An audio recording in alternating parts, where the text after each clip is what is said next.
Meanwhile, the enemy did not let us forget his presence. Moreover, it was felt that he was coming closer and closer. Now from the German sector we could constantly hear the sounds of Russian machine gun bursts, which the Germans answered with the fierce fire of their rapid-fire MG-34s. The shells fired from the Russian mortars were falling everywhere. Now it was no longer possible to walk 100 meters through the city without discovering somewhere a new black crater. German guns and mortars, placed between houses in all parts of the city, were returning fire. The last surviving window frames shook from the nearby explosions. Several German mortars were positioned just in front of our house, among the ruins of a building destroyed quite some time ago. Their shells rose into the air with a sharp, piercing and at the same time lilting sound, unlike anything we had heard so far. The Russians quickly figured out where they were firing from, and often tried to cover that point with their fire. How many shells exploded around us? The period of relative calm that we had enjoyed during the first days after our arrival in Chertkovo was over. We had to think about death again, and it was clearly looming nearby. As a matter of fact, we had already become accustomed to the constant company of Kostlivar, who accompanied us inexorably on the march. Whenever we heard the squeal of shells flying over our heads and the rattle of bursts, we always began to calm Candela. It was not good for him to worry. The poor man had only just begun to walk. He had frostbite on the tip of his nose and 3 or 4 fingers, which were likely to be amputated. The poor man had long been the object of our untiring care. In those days, the century I mentioned earlier was being created. There were only about 500 rifles and muskets for the many thousands of Italians who got to Chertkovo. Most of the officers also had pistols. Thus 2 or 3 centuries were created. I had no intention of returning to the front line until my legs were finally healed. I confess I found it easy to justify my selfishness. After all, there are plenty of officers here. Why should I be the one to go out into the horrible cold again? If I was to die, I'd rather die in the warmth. The truth was that the horrors we had experienced had dulled our perceptions and made our souls indifferent to everything, including our sense of duty. Perhaps God is punishing me for my former conceit. The creation of Century, like everything we did, was spontaneous and disorderly. I had the opportunity to see once again. We Italians are quite organized when everyone acts on his own, but completely hopeless when it comes to collective organization. It seemed that no one could bring order. Thinking of our peaceful life in Italy, which was undoubtedly well organized with people easily subject to civilian discipline, I never ceased to wonder how we had managed to achieve it. In our group, only one Valorzi volunteered to enter one of the Century. He repeatedly and indignantly spoke out against those who were obliged, in his opinion, to be first on the list of volunteers, but he preferred to stay away. Valorzi never changed his mind. He was accustomed to follow through on everything. Every single soldier in our house followed him. Over time, I tracked down many officers and soldiers from my 30th Brigade. One of the first I met was a captain who, as before, thought only of himself. He was matched by a doctor who pretended to be sick all the time to avoid helping the many wounded and frostbitten who were literally flooding the city. These egoists to the bone, nothing could not get through. What we lacked most in Chertkov was medical personnel. There were a few enthusiastic people, but they did not have the energy to help anyone who needed it. I met San Martino again, and also Carletti, my good front-line friend. He had taken up residence in a wing of the large building behind headquarters with many vecchi from the 2nd Battery, including the former head of the food hall, Captain Pontoriero. Commander of the 3rd Battery, was also with them. How glad we were to find each other again. Although our frowning, exhausted faces expressed little hope of getting out of this mess alive. Carletti told me where Bona and Cinci were. Little by little it became clear that there were many men from the 30th Brigade scattered around Chertkov. In those last days of the year, Bellini and Antonini, whom I had visited in the infirmary, moved into our house. With them came Sergeants Breda and Pilone, both from Bellini's group. It was impossible to stay in the infirmary. Its rooms, as well as the corridor, were crowded with wounded and frostbitten, lying on top of each other. Only one, the smallest room, remained free. In it, the doctor performed operations and dressings. We had neither medicines nor dressing materials. A few bags of medicine, dropped to us from the airplane, were dispersed instantly. None of the wounded throughout the siege of Chertkov received the necessary treatment. Very seldom the necessary medicines were obtained by friends of the patient by any means. The only thing the doctor could do was to disinfect the wound with cognate diluted with water. The housekeepers often had no time to deliver food, and water for drinking was usually obtained by melting snow, which was not always clean. Upon entering this bedlam, the first thing that hit the nose was the nauseating smell of feces. Most of the wounded could not go outside to use the restroom. In addition, the room was always smoky, and from all sides of the room there were pitiful cries and moans. Someone was constantly asking for water, food, smoke, and there was no end to it all. Outside, the sight was no better. The snow around the house was covered with a layer of human excrement, and there was always some unfortunate person trying to fulfill his natural needs in the cold. Not far from the entrance, the Russian prisoners had dug several deep trenches. In the trenches, they laid the corpses of the dead in the infirmary and nearby houses. Every day a new layer of dead bodies appeared in these mass graves. I came here several times. Sometimes near the pit, friends of the deceased would hammer in a wooden cross, hastily made of whatever boards they could find. On the cross, most often in pencil, was written the name of the deceased in the trench, the unit where he served, and his rank. Often on such a homemade monument could be read the phrase, which in those conditions seemed, to put it mildly, strange caduto per patria. Sometimes these shallowly embedded crosses fell into the pit and lay there mixed with the bodies. Only a blanket of snow served as a shroud for the dead. Of the officers of the 62nd Battalion, only Lugaritzi remained in the infirmary. During the bayonet attack, he received bullet wounds in both arms and in the chest. Lugaritzi himself wished to stay in this hell in the hope that sooner or later doctors and medicines would appear and then he would be helped. He was faithfully cared for by his faithful orderly Bozza, a young peasant with a constantly worried expression on his face. In the same bayonet attack, Bozza received a bullet wound in the shoulder. Lugaritzi lay silently in the dirt and stench surrounding him on a mattress. I tried to ease his suffering by bringing him some brandy, which he had asked for, and also by faithfully recounting all the news I knew. Lugaritzi smiled gratefully, but looked lonely and very unhappy. With the arrival of Antonini, Bellini, Brida, and Pilu known, life in our little house had certainly taken on some new features, but on the whole had not changed. About 3 in the afternoon it was getting dark. We ate, read prayers, and fell asleep. People who had been through a lot slept restlessly, and groans and frightened cries were often heard in the darkness. We woke up when it was dawning, that is about 7 o'clock in the morning. We spent most of the day without getting up from our bunks. We all had unhappy thoughts. Would the Alpine Division come? Would the long-awaited German tanks get here? Or is the only thing we have to look forward to is death? Naturally, we often talked about the approach of fresh units, whose arrival could hardly be counted on anymore. Each of us tried hard not to show our despair openly. We often joked, told each other funny stories that had happened to us or our friends in the distant peaceful life. Once Bellini entertained us for an entire evening, retelling the exploits of Lieutenant M and his friends who had not long ago left for Italy. We laughed heartily. It may seem strange, but we discussed more than once the theoretical problems of reorganizing our army. We were unanimous in the opinion that the Italian army, if it is reorganized as suggested to us by the experience gained at the front and bring it in line with certain criteria, may well be a good army and not inferior to any other. The main thing is not to repeat the serious mistakes we made. We even made a list of the necessary criteria and discussed each one in turn. The result was a complete and rather organic picture. But in the present book I will not go into the details of our theoretical explorations. We were still very weak physically. Our unchanged diet of galettes and canned meat was not conducive to a rapid return of strength and health.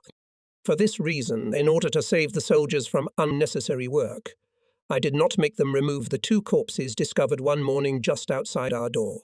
They were the bodies of a German soldier and a Russian who had served in the German army. The German's eyes and mouth were wide open, horror frozen on his face. One of them had his clothes unbuttoned and his lower abdomen shamelessly exposed. I could not stand it and covered his naked body, carefully fastening all the buttons of his overcoat. I think the soldiers were killed by partisans. All I did was to order that the door should always be locked at night, and that those who had to go out at night for natural necessities should be especially careful. There couldn't help but be partisans here. It was said that not far from the front line they slaughtered a German officer, and at the same time the whole family of Russians in whose house he lived.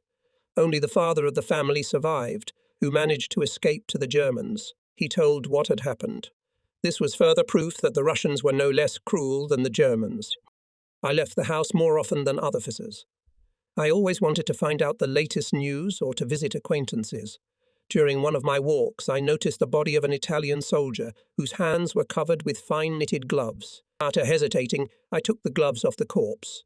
Mine were completely worn out, but I didn't use them for long. They were stolen from me almost immediately. One day I got 2 handkerchiefs. They were given to me by Califano, the former officer in charge of the 2nd Battery's food service, now the chief cook of our house. He had gotten a whole pack somewhere. Now I didn't have to tear off pieces of lining to wipe my nose. St. Silvestro's Day came the last day of my first year in the war. Waking up after a 12-hour sleep, we argued languidly. Was it the last day of the old year or the first day of the new? We had to go to headquarters and make sure that today was indeed December 31. On the way home, I heard that Colonel Casassa, commander of the 80th Infantry Regiment, required 2 officers for a special assignment. Velorzi and I decided to volunteer. It turned out that we were to patrol the streets and apprehend soldiers who were walking with stolen food from the warehouses. Considering the number of starving people, we were hardly capable of taking any serious steps in this direction. Nevertheless, we set out to wander the streets, which we did faithfully until breakfast. After taking refreshment, we resumed our interrupted occupation. We often met people carrying boxes of galettes, sacks of flour, macaroni. After the Germans seized everything they liked and created their own warehouses, they gave us back the remains of the old Italian warehouses. Now, often with the connivance of the sentries, the most enterprising and the most hungry could provide themselves with food without much difficulty. We explained to everyone that they would be severely punished and offered to return the supplies back to the warehouse. Once, when we were patrolling the street, a German truck loaded with loaves of bread drove by. On a bend, one of them fell out and was immediately picked up by a soldier who happened to be nearby. We stopped him at once, because he had a sack with flour dangling on his shoulder. We offered the lucky man to give the bread to another soldier who was slowly dragging along the road. Miserable, dressed in rags, limping, the soldier flatly refused. Then we ordered him to follow us, intending to bring him to headquarters and accuse him of stealing flour. He complied. Hearing that it was about bread, the second soldier, a skinny southerner, jumped after us on the road, crying out pitifully, "Comrade, a piece of bread?" Valorzi and I shook our heads at the same time, as if wishing to say, "How they are all alike, these southerners." Even on the Russian front, the eternal confrontation between Italians, southerners and northerners has not subsided. We northerners have always had a low opinion of our fellow southerners, although, to be honest, we hardly had any reason for it. At the time, we did not yet realize the extent of our delusion. It was only a few years later at home that I saw from statistics that in the post-war period, it was thanks to the votes of Southerners that Italy did not fall into the clutches of the communists. It turned out that the electorate in the south of Italy was more responsible for their civic duty than the self-respecting population in the centre and north of the country. In the end, we reached a compromise. The loaf was split in half between the 2 soldiers. We saved another soldier from being massacred. A German sentry almost shot him for stealing some potatoes. That day, on our own initiative, we went door to door to find out what conditions the soldiers were living in. Fortunately, almost all of them had food supplies, though they consisted mainly of galettes, but it was still better than nothing. Otherwise, the unfortunates would not have survived. In every house there were wounded and frostbitten, and all of them, without exception, complained about the unfair system of food distribution. Some had not yet managed to find shelter for themselves. Because of the shortage of houses in the sector of the city assigned to us, people were living in dilapidated, unheated, air-blown rooms. As a matter of fact, we learned nothing new. Not long ago, a large group of soldiers had taken up residence in a dilapidated hut near the headquarters. Through the huge holes in the walls, I'd been watching them sit around a smoky, stinking fire for days. That day, we saw one remarkably touching scene. In a distant hut lay a sick, very young junior lieutenant selflessly cared for by the guys from his platoon. They brought him to town on a sledge and assured us that they would not abandon the commander, no matter what happened. So in the besieged city, good and evil, suffering and nobility were bizarrely mixed. But only suffering clearly exceeded. We tried to console the suffering, but what could empty words do? At the end of the day, we went with a report to Colonel Casassa and tried to outline to him the situation in the city. The colonel, who by this time had several patches for wounds on his sleeve and was wounded again, listened to us very attentively. He then informed us that 4,000 men were receiving food rations every day. I took the liberty of explaining that there were at least 8,000 Italians in the city now, which meant that about half of them were not receiving food rations because of the improper distribution system. The colonel shook his head fiercely. He did not seem to doubt for a moment that the number of our compatriots in Chertkov was really no more than 4,000. A few days later, the exact figures became known. It turned out that there were 7,600 people in Chertkov. So my figure was close to the truth. That evening, both Valorzi and I had a heavy heart. We walked down the street and had a leisurely conversation. We talked a little about our studies together, then he remembered his fiancée. We were surrounded on all sides by ramshackle wooden shacks, in which hundreds, thousands of Italians sat and lay, sadly watching their limbs turn black, devoured by gangrene, and their wounds rot. And every day these men died. All around, enemy shells exploded incessantly, also taking many human lives. In the evening we met a ragged German on the road who was carrying pies in his hands.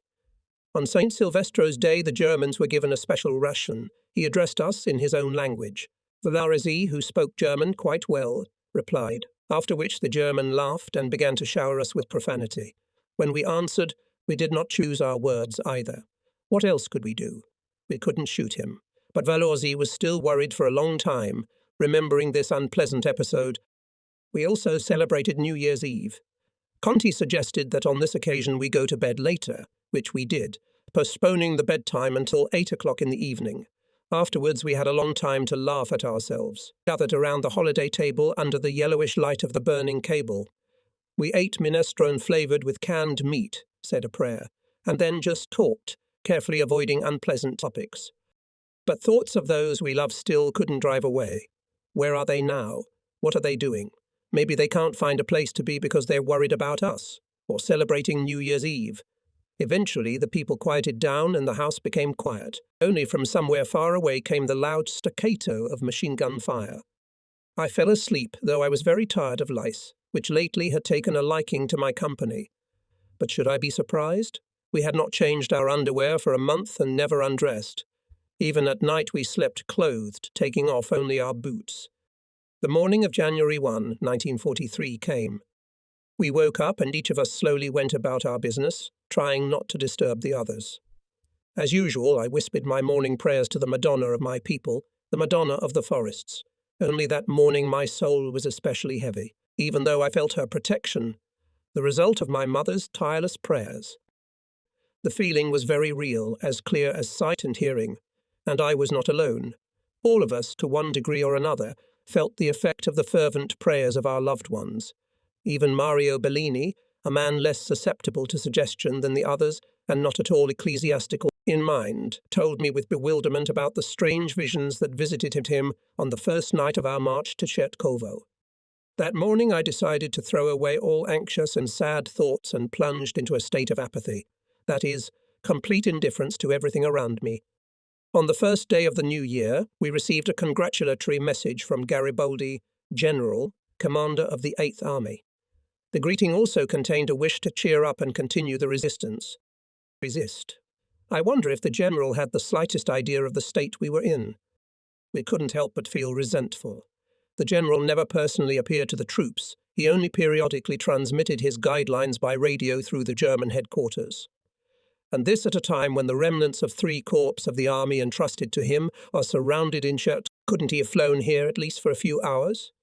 If he had done so, he would have seen with his own eyes the countless number of wounded and frostbitten, who were constantly dying of gangrene. Maybe then he would not have talked about resistance, but would have ensured the delivery of medicines and surgical instruments. That was our common viewpoint.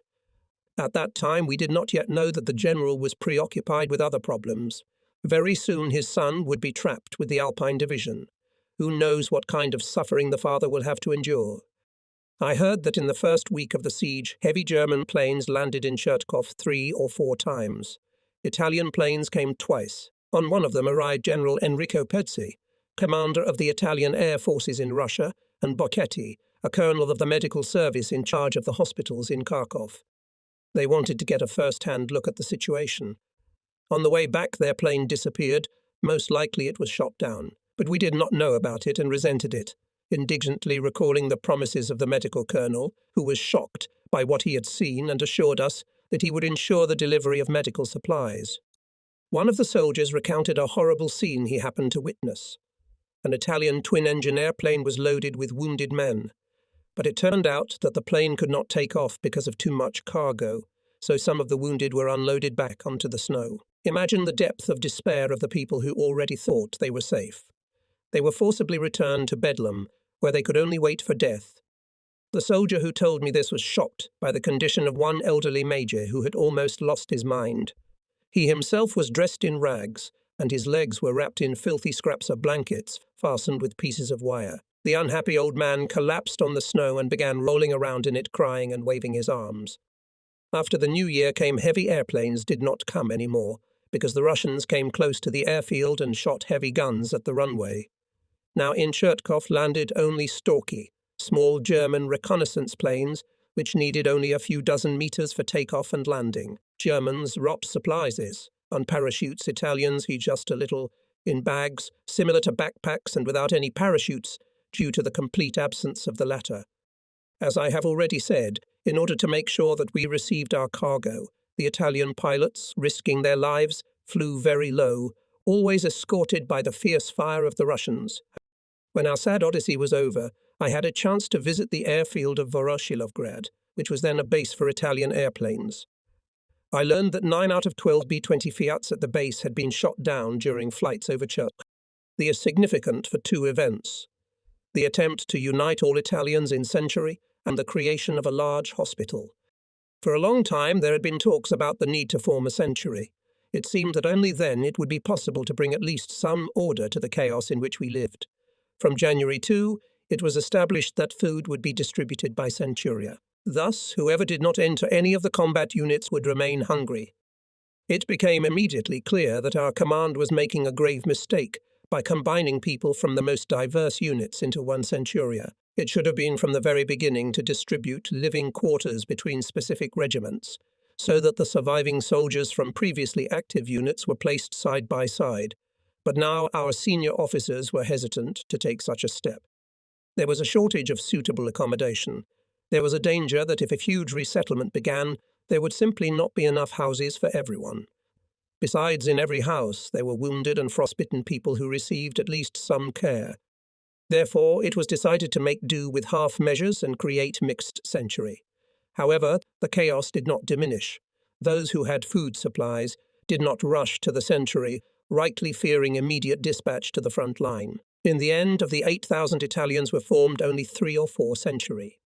Conti and Balestra decided to enlist in the Centuria, where Vallozzi was the company commander.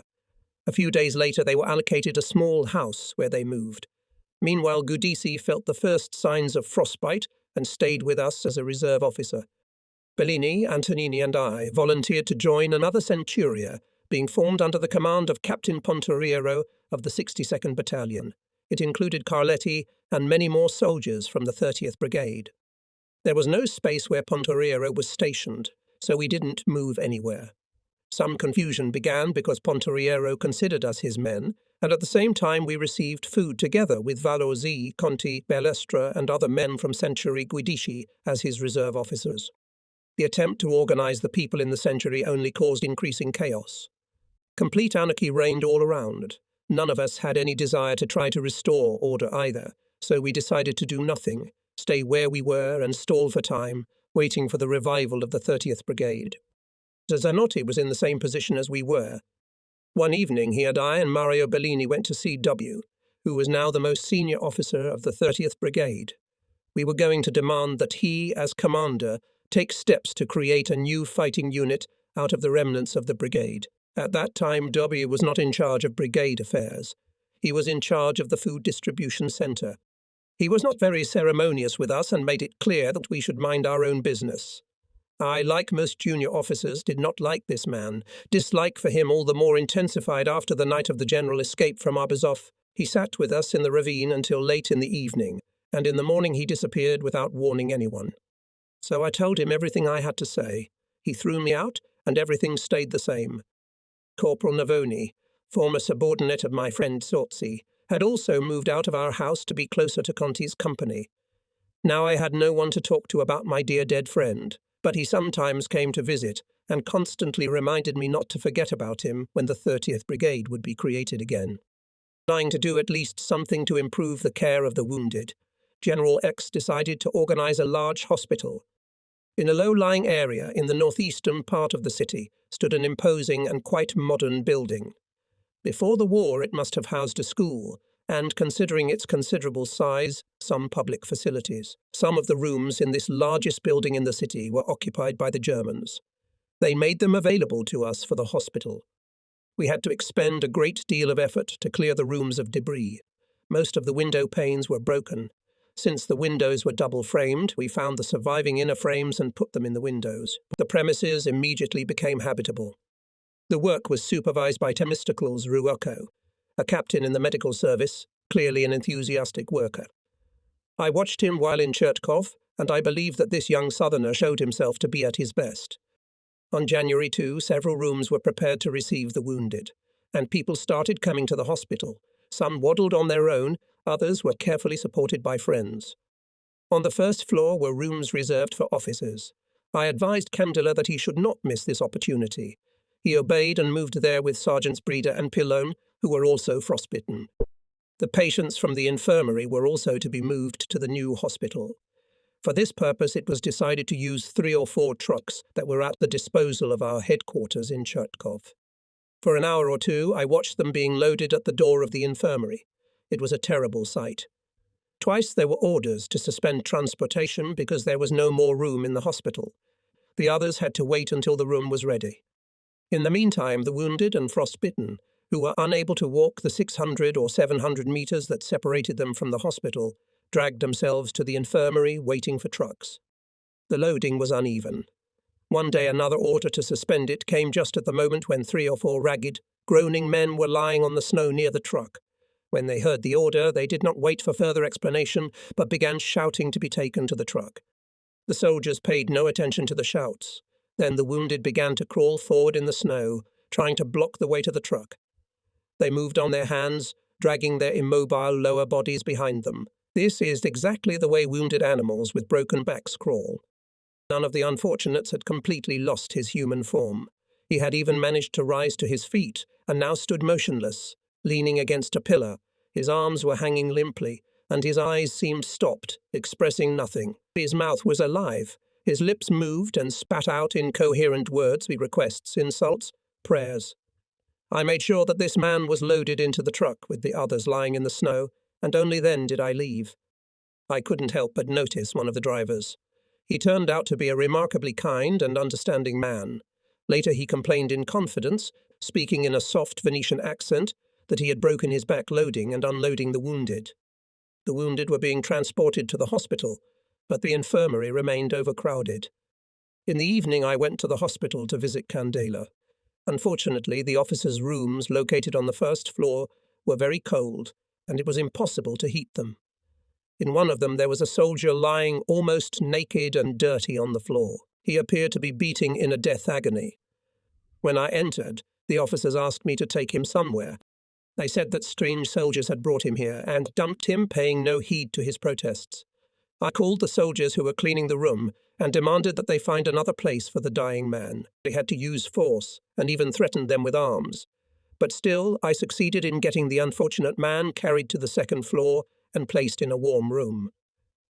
After making sure that everything was done properly, I went downstairs again. Many of the officers were familiar to me. Here, besides Candela, were Captains Lanciani and Rico, both of the 80th Infantry Regiment. Although Rico's legs were wounded by shrapnel, he waddled slowly around the room and tried to help those who could not stand up at all. Behind his unpresentable appearance was a very kind heart. The man's normally pale but calm face was now blue and distorted with suffering. I could not allow my friends to remain in these cold rooms, and went to Captain Ruocco. From the latter I learned that 100 meters from the main hospital There was a small one-story building which was just now being prepared for officers. I immediately went to see how things were going.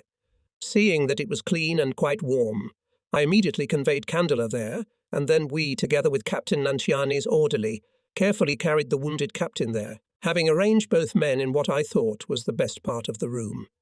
I went again across the snowy courtyard to the hospital. A clumsy and, in my opinion, surprisingly ugly concrete statue of a woman in modern clothes, there are many of them in the Soviet Union, seemed to follow my movements back and forth across the yard with unkind black eyes. Next to her was the pedestal of another statue that had been blown away by the explosion. The only thing left standing were giant cement shoes with thick metal rods sticking out of them. Looking at these ugly creations, I involuntarily thought about the fact that the victory of communism brought to the Soviet people not only the loss of faith in God. It incomprehensibly deprived the Russian people of the sense of beauty that had been with them for centuries. The facade of the hospital, as well as the concrete figure, was riddled with bullet and shrapnel marks. But the place was quiet now. The shells were falling in a part of the city far away from us, hitting every living thing. I also helped a strange officer from Battalion M. His legs were blackened with gangrene, so he could not walk. I set him up next to Candela. It was getting late, so I left, promising that I would come again tomorrow. When I came out, another truck had just stopped at the door, bringing in the wounded and frostbitten of all ranks and grades from the centre of the city. Pretty soon all the rooms in this building would be full too. The days succeeded each other. Quite often we received encouraging news of reinforcements coming. Most likely this information was generated in the German headquarters and then disseminated by them. Sometimes we were told that a tank column was on its way, other times that the Alpine Division was entering the city, other times that German infantry divisions were moving toward us. We had already experienced so many disappointments that we did not listen too much to this, if I may say so, news. We were not expecting anything good, and something extraordinary had to happen for hope to rise in our hearts. During the night, we heard a muffled, distant rumbling added to the usual sounds. It could have been the noise of a distant battle. At first, we did not pay much attention to it, but the noise did not subside, and soon we turned to listen, holding our breath. It became clear that the noise was getting closer. It could be heard even in the daytime. 30 or 40 kilometers west of us, there was a battle going on. But what was it? Reinforcements breaking through to our aid, or a besieged garrison like ours, trying to find a way out of the ring? But we began to hope again. In those days, we witnessed several aerial battles between German and Russian airplanes. The soldiers saw a German airplane catch fire, and the pilot jumped out with a parachute. True, the parachute seemed to land in Russian territory. Why didn't the Russians organize a massive air raid and bomb the territory where we were stationed? As far as I could tell, based on my experience of being at the front for 7 months, the Russians had very little aviation. They had to use the few available airplanes on other, more important parts of the front. I wonder which ones. Mystery. We didn't know how much of the occupied territory they managed to liberate. We had information that the Russians were entrenched in Kantemirovka and Milorov.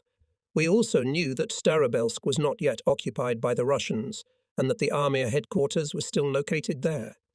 Our morale was somewhat strengthened by the news that our mail, which was still held at headquarters, had been sent to Kharkov by a German stork. My letters were there too. I informed my parents that I was alive and unharmed and asked them to enroll me in the 3rd year of university. Later I found out that only one of the letters reached its destination, and that was very late. The German stork carried only German mail. Therefore the headquarters accumulated a huge number of letters, but the plane for them never arrived. In those days I met again with Berge, my Vecchi from the 2nd Battery. It was surprisingly pleasant to feel that my former soldiers still respected and loved me. But I nipped in the bud the impulse with the heel of my savvy boot to make a number of other noble decisions to be worthy of respect. The Borgie had a small basin, and I washed my sore and very dirty feet in warm water for the first time in a long time. During our whole stay in Chertkov, I only once managed to wash my face and hands with soap and in warm water. It was unfair to occupy for personal needs a tiny stove where there were always wokes of food or a large bowl of snow from which drinking water was obtained. And soon I met my resident Reginato. If I could see Totsi again! But there was no hope of that. Reginato, a stocky big man from Veneto, had become my orderly shortly before the retreat began, when his predecessor had gone home on leave. Reginato brought my camera. How many pictures I would now be able to take? But after brief reflection, I decided to refrain. I was not attracted to the idea that someone could ever experience the satisfaction of looking at the endless suffering depicted in my photographs. I took only a few pictures in Chertkov. Reginato photographed me against the background of the house. A faithful resident stayed with me until the very end of the siege. His legs were covered with sores, but he walked confidently enough. I could not accept the absence of Gimondi and Giuseppini from the city. These men had helped me a great deal on the first night of the retreat and had firmly promised that if I could not walk, they would share my fate, whatever it might be. I had heard nothing of Gimondi, a native of Bergamo, but I was told that Giuseppini, a grey-haired peasant from the Lodi plain, who always wore a shawl around his neck in summer, though it was not in accordance with regulations, had been killed in the Valley of Death during a bayonet attack. Russian machine gun fire for a long time did not let our soldiers raise their heads. They lay huddled in the snow, unable to get past the machine gunner. Losing patience and angry, Giuseppini suddenly jumped up and abruptly rushed forward, clamped in his teeth dagger. The line seemed to cut his body in two. That's how Corporal Giuseppini met his end. I also learned of the death of a young sergeant who had always been a sort of errand boy for our battalion command. Before the retreat began, everyone had said with one voice that he was a remarkably capable, hopeful young man. We liked it that way, though it was an exaggeration. The guy was universally liked, as he willingly took on any task, performing all tasks with a friendly smile. In one of the last days of our stay in the Valley of Death, he was walking along Arbazov and wanted to smoke. Clasping a cigarette in his lips, he realized that he had neither matches nor a lighter, and asked a passing soldier to give him a light. The latter flicked his lighter and went on his way. A few seconds later, there was the whistle of a flying shell and an explosion.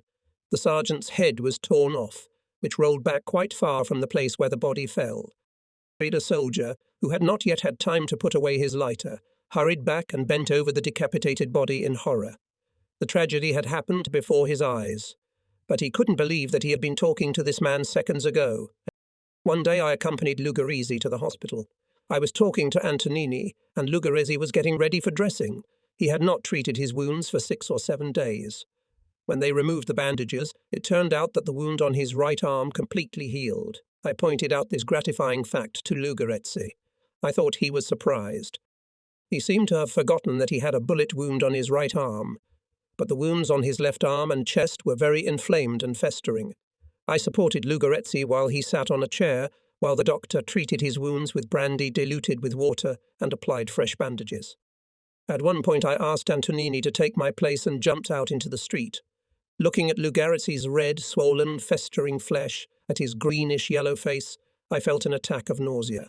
Fortunately, it didn't last long. When the dressing was over, Lugaresi grabbed my arm and whispered frantically that he would never go to the hell misleadingly called the infirmary. The first thing I did was to take him into our house and lay him on my metal bed. Bozza, Lugaresi's faithful orderly, did not move a step away from the wounded man. Lugaresi lay reclined on the back of the bed. He looked at us and tried to speak calmly, though he did not succeed too well. We stood silently around him and could do nothing to help. Looking at his lifeless hands, yellowed face, and feverishly glistening eyes, we thought the end of the unfortunate man was near. After a few hours he cheered up a little, and I went to the hospital. That day the second one-story building, which was intended only for officers, was to be finished preparing to receive the wounded. The main building and the first small building was already full. In some rooms the situation was no better than in the old infirmary.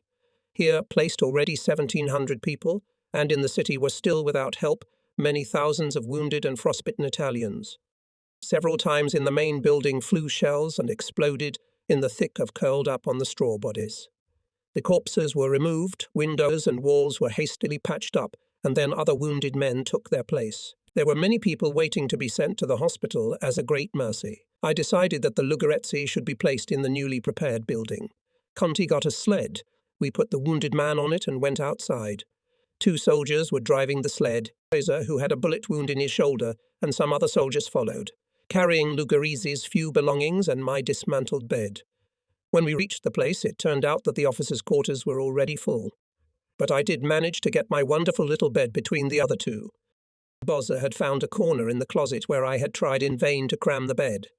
Although it was small, it didn't fit in the closet.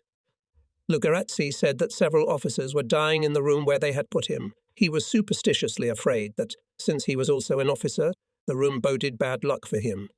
At dawn on January 4, the Russians launched a furious attack. This was the second large-scale enemy attack on the fortified point Chertkovo. In spite of everything, the town held out so far. This time, the Russians concentrated 220 large forces and put into battle tanks in the number of 10-12 units. Apparently, they were determined to take the city and confident of success. A Russian major, who was captured by the Germans, reported that when he and his men crossed the Don, they did not anticipate any resistance and planned to quickly reach Donetsk. It was said that the major was immediately shot after interrogation. However, this was a common practice for the Germans. This time the Russians did not pass either. Their tanks were held up by heavy fire from German anti-tank guns, and almost all of them were hit. Only one or two managed to get away. The small plain that spread out in front of the German line of fortifications was now covered with the bodies of Russian soldiers. It was another valley of death, but now already Cherkov. During this action, the black shirts once again showed themselves perfectly. One of them, Dino Betty, had a trophy Russian anti-tank gun with which he shot up a Russian tank. Battalion M's soldiers then ran up to the tank and threw several grenades inside through the embrasure. As a result of the operation, the Russians still gained some advantages. They came close to the German.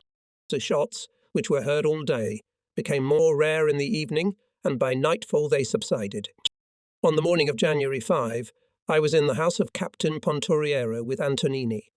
There was an order Centuria urgently go to the warehouses and put out the fire. Our warehouses are on fire. The prospect of starvation loomed before us again. We immediately set out to gather men. Soon our Centuria was on its way to the warehouses. The morning was frosty and very windy. As we walked along, we thought wistfully that this same wind, which penetrated our clothes and tormented our flesh, was also fanning the fire that was destroying our food. We walked along the railroad, crossed the town, and approached the first dilapidated warehouse buildings. There we saw shapeless piles of pasta mixed with rubble, planks, debris, and splinters. All this was piled up under roofs, ready to collapse at any moment. Then we passed the Italian sentries and entered the inner courtyard. Here the work was in full swing. Praise God, the flames did not threaten the stock of galettes and canned goods. It only destroyed a long stack of cloth and packing material. The neat rolls appeared to be intact, but had changed their structure into dirty white ashes. Thousands of wool blankets and sleeping bags were burned. When we arrived, the flames had already engulfed stacks of prefabricated wooden houses. I realized that we had some serious work to do to keep the fire from spreading. Putting aside unnecessary doubts, I set to work. Not far from us, German soldiers were hustling at the machine gun. A few were scrounging around the corners, looking for ammunition. Not so long ago, we saw them wandering around the city. It turns out that they are also short of ammunition. The German line of defense ran through our warehouses here. Enemy bullets whistled over our heads, and the Germans immediately returned fire. We hurried to get away from the shot space, just in case. The fire did not think to retreat. When cartridges scattered on the snow hit it, there were cheerful pops. It was hard to get the men to work. The minutes in the cold flowed slowly, dragging. I saw the lethargy and apathy of our soldiers, the impassive imperturbability of the Germans who watched our work, and a doubt began to creep into my soul. Why all this? Could it be that my understanding of reality, which guided my every decision and action, was only a phantom castle, which at the slightest breeze would melt into thin air without a trace? Is it true that somewhere there is a distant and warm country, Italy? No, it's better not to think about it. It's not long to go crazy. Nevertheless, somewhere in the most secret corner of my soul, I never stopped hoping that someday I would see my native Italy. And how did the others feel? Despite the mental confusion I was experiencing, outwardly I remained confident and energetic and worked as hard as anyone else. We got the fire out and went back to our house. It was very cold there. January 6, Epiphany. Our families in Italy are very anxious about us. A few days earlier, Copti had been lucky enough to get a sleeping bag. He undressed completely and dove in, anticipating the pleasure of a restful sleep without the constant company of lice. He fell asleep quickly, but after a while he burst into tears in his sleep. He moaned again and again, repeating, "No, Mommy, no, I was lying closest to him, on a neighbouring bench, so I immediately started to wake him up. But even when he finally woke up, Copty was still shivering and sobbing for a long time. Memories of loved ones and loved ones did not help or support us in our time of need. They haunted and Mario Bellini also moaned quietly in his sleep. I was told that I often cry out in my sleep, sometimes emitting pitiful moans. Antonini slept quietly, but continually stirred restlessly. He never took off even his boots for the night, believing that in this way he would be able to get up more quickly if the Russians entered the city. He often said that he prayed to God for only one thing, not to be captured alive. Everything else, he said, didn't matter. The soldiers were in the same position as we were. None of them suddenly fell ill. We did everything we could for him, but unfortunately there was almost nothing we could do to help. He had to cope with the illness on his own. We had only a few spoons, which we took turns using. At first we had none at all, then someone got a couple of them, and then we carved some more out of wood. Still, there weren't enough for everyone. Those who finished their meal immediately passed the spoons to the next. There was always a lot of joking about it. In the evening, when everyone was supposed to celebrate Epiphany, Valorzi received sets of white German uniforms for himself and his men. Dressed, he left with the soldiers to the front line. Conti, armed with a Russian automatic rifle, also left with his platoon. I think Bellestra left with them. In the evening, I visited Logarizzi and Candela in the hospital. On my way back, I was met by a soldier who had been sent for by Captain Pontoriero. I reported immediately. He said he had orders to send a platoon to the front lines and wanted me to lead it. It was me, not Bellini, Carletti or Antonini, as I was in better shape than they were. Pontoriero had intended to send Zanotti with the platoon, but was unable to locate him. While Pontoriero was briefing me, Zanotti showed up. The selfish part of me rejoiced. Meanwhile, at Captain Pontoriero's house, the soldiers were preparing to carry out their orders. They put on overcoats, brown knitted helmets, and generally tried to insulate themselves as much as possible. How familiar it all was to me. It reminded me of the days when we were still proud. Zanotti started packing too. He was clearly nervous, his usual cheerfulness, so typical of the Milanese, had disappeared. Somehow it seemed that he was overcome with misgivings. I'd never seen him like this before. I stooped so low that I even reproached him for being too nervous. I did not know that in his soul youth and cheerfulness were actively protesting against the prospect of near death. I realized this a little later and felt a spiritual closeness with him. We had much in common. Like him, I was a student at the University of Milan. So sometime I tried to gather all my courage in a fist and force myself to take his place. But I couldn't. Apparently noble deeds had become inaccessible to me. Zanotti walked away. Young, tall, and very attractive, despite his worn and dirty clothes, the platoon followed him. The night shadows gradually lengthened, streaking the gloomy road. I sluggishly walked back to the house, mentally coaxing myself. I can't now, but a little later when it's not so scary. I'll definitely become brave and noble again like I once was, but not now. Later, and then apathy came over me again. We spent the Epiphany evening in a small circle. Antonibi Gudici, Bellini and I. We sat in an empty house. Polito Valorzi's orderly, whom he had not brought with him, was preparing minestrone. We sat on the only vacant bench and a few rolled-up bunks. An oil-soaked wick burned dimly in an empty sardine can. We ate, occasionally exchanging meaningless words. It was dark all around. Sometimes a rocket would fly over the German positions and light up the night city for a few seconds. This is how the Epiphany passed. On the morning of January 7, the Germans began their attack. They aimed to push back the Russians to the positions they had previously occupied. The fight lasted all morning. As a result, the Russians retreated and consolidated at a distance of several kilometers from the German positions. Nevertheless, the far approaches to the city were still in their hands. It was said that in those days the killing frost fought both opposing sides and caused each a very impressive damage. Even the troops who had come from Siberia suffered. The Germans brought tanks into the battle. 2 of them were hit, the rest returned in deplorable condition.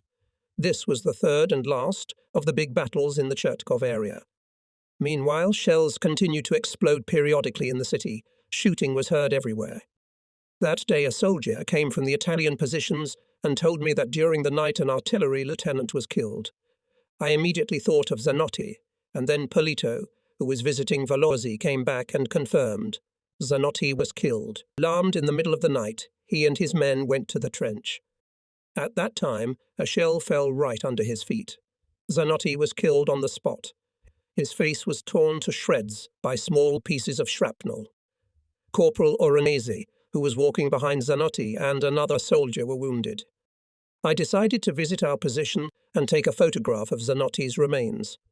I was going to give the photograph to his mother, who lived in Milan. It turned out that Zanotti had already been buried, and, as Valorzi said, his face was not in such a state that it was worth photographing, let alone showing it to his mother.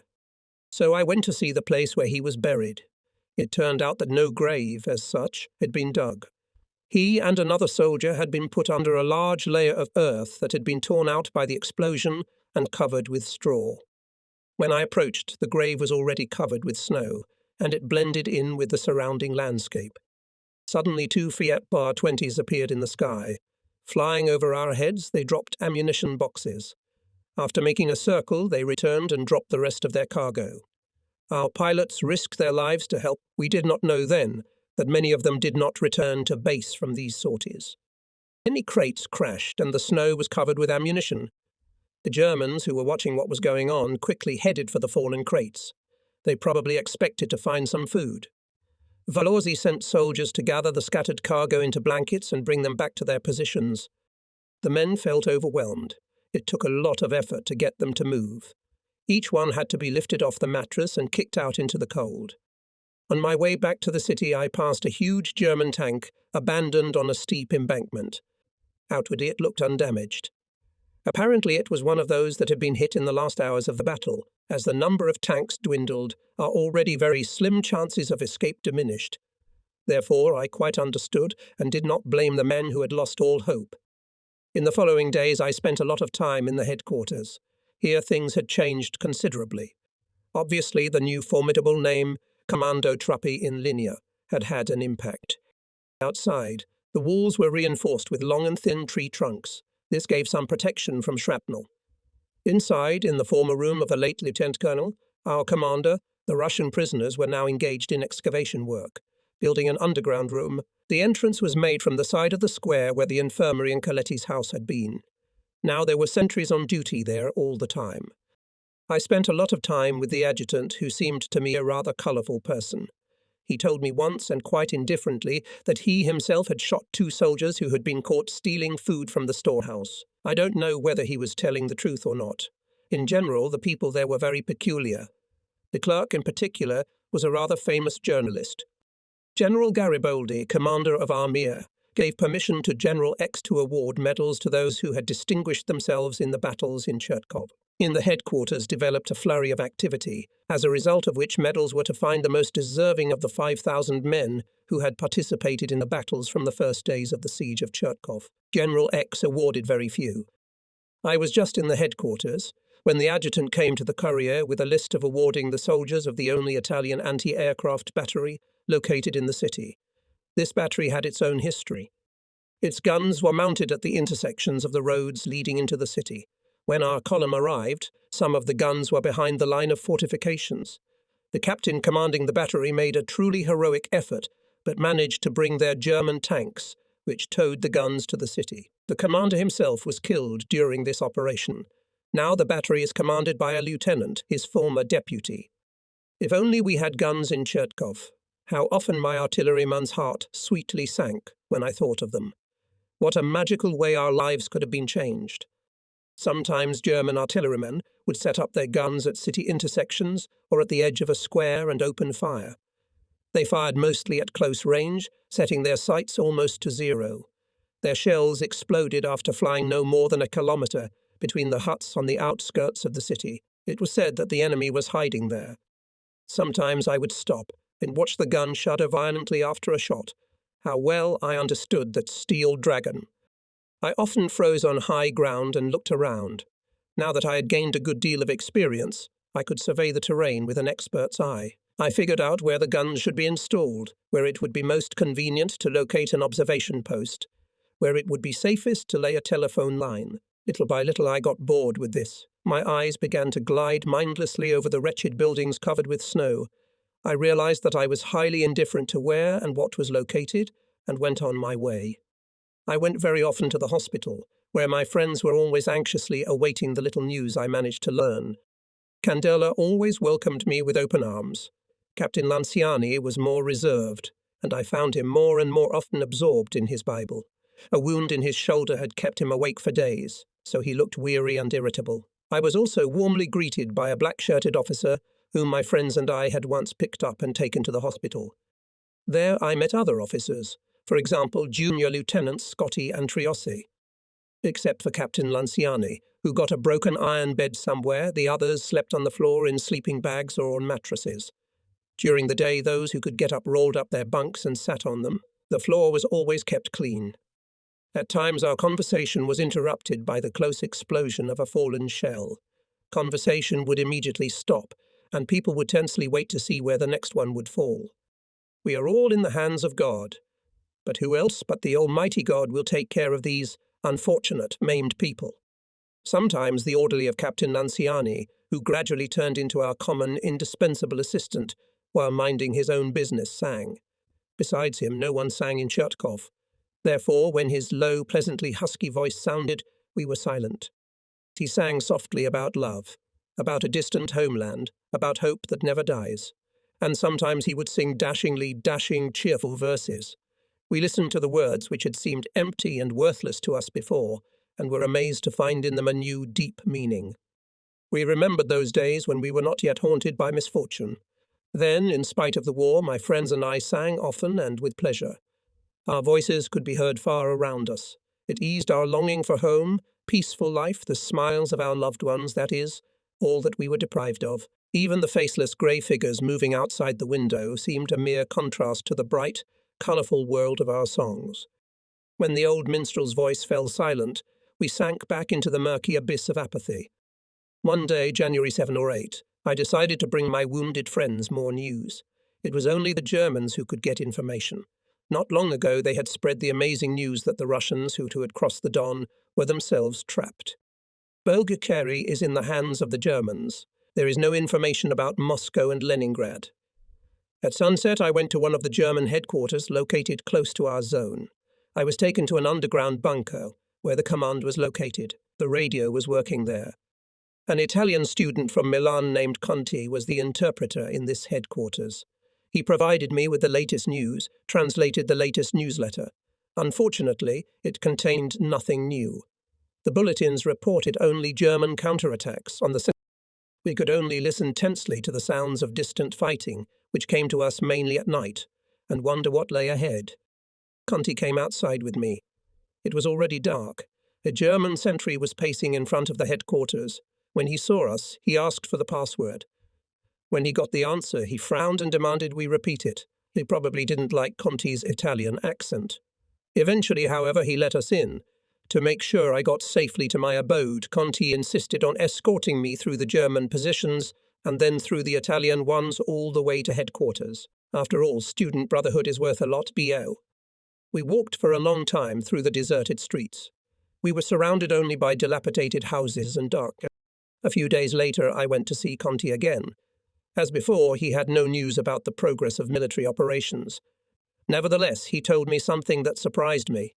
The king had bestowed the highest award for military valor on General X. It was the decision of the Royal House of Savoy. General Garibaldi radioed it to Chertkovo. The news was not made public. While at headquarters, I glimpsed at the German colonel commanding the garrison in Chertkovo.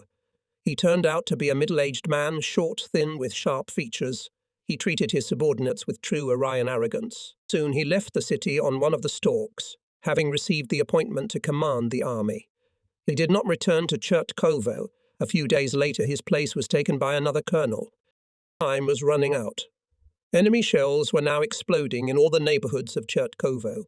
The air was filled with the whistle of artillery shells of all calibers, the rumble of explosions, the crackle of machine gun bursts. Each flying shell had its own unique sound. We gradually learned to distinguish them. Over time, we became so accustomed to the explosions that we began to consider them an integral part of the environment. And when at night a 50mm mine exploded very close to our house, no more than a meter away from the window where I was sleeping, I just rolled over to the other side without waking up. One evening, as I was on my way to headquarters, several shells fell in the square between headquarters and Carletti's house. One exploded near two soldiers who were standing near a horse in a sleigh. The frightened animal reared up, and the soldiers disappeared in the smoke. Later it turned out that both survived but were wounded. Carletti said that another shell exploded under the door of his house, making several large holes in it and causing the whole house to shake. One of the two Germans walking down the street at that moment was killed on the spot, the other was wounded. Dark winter evenings always brought with them fear. In the depths of our souls, each of us kept his own account, recording in his asset the bitter experience acquired every day. Who knows with what score it would end? Between the headquarters and Carletti's house stood a ramshackle shack. Some of our compatriots who could not find a decent place to live were still huddled here. Outside on the blackened snow, horses lay in the blackened snow. They were illuminated by the flames of the fire that the unfortunate people were constantly burning. The horses were skinny and gaunt, their hides covered with a crust of ice. As I looked more closely, I noticed that one of them was still alive. The poor animal was dying, but the life was stubbornly unwilling to leave its tormented body. The horse was lying in the cold in agony, breathing heavily and staring straight ahead with unseeing eyes, where tears had frozen into pieces of ice. I came closer. The poor thing sensed my presence, became anxious, and made an attempt to turn her head in my direction. I had to put an end to her torment. Ammo was a pity, so I kicked her hard on the head several times, hoping that my heavy, shoe-shod boot would finish her off. It didn't, and now the poor animal, in sudden pain, was trying to move away from me, unable to stand it. I drew my gun, and in a few seconds it was all over. The snow around was mottled with craters. As before, there were corpses lying on the snow. Here and there one could see dirty, ragged people waddling or even crawling toward the infirmary, and near it there was a black pit filled with corpses which had not been filled in yet. War! I thought of those who had once organized crowded marches in the cities demanding war. Before my eyes slowly passed pictures of rich mansions and luxurious villas whose inhabitants never denied themselves anything. In my mind's eye, I saw rich people living their lives and enjoying themselves in luxurious sea resorts. And here, torn and rotting human flesh. Punishment for past follies? Is God punishing us for our transgressions? One morning the Russians began a massive bombardment with all kinds of guns. It went on for 9 hours without a break. The city was engulfed in an avalanche of fire. Not a single intact building was left standing.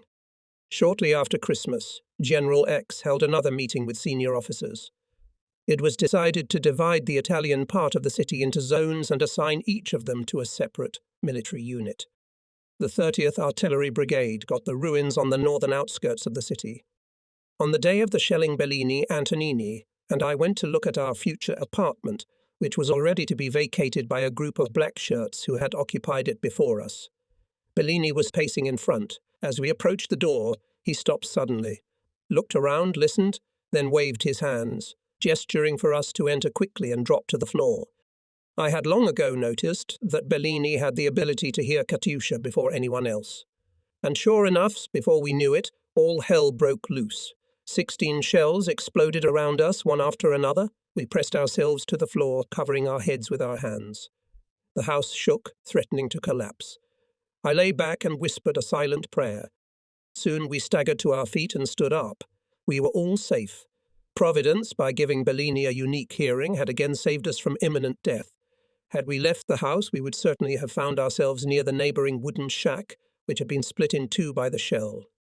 And the road where we had just passed was pocked with shell splinters, fragments of wood and iron that had pierced it with force. But the most amazing thing was that in the midst of the ruins, shrouded in smoke that had not yet settled, strewn with debris, stood Lieutenant Colonel Rossi, commander of the 8th Artillery Brigade, alive and unharmed.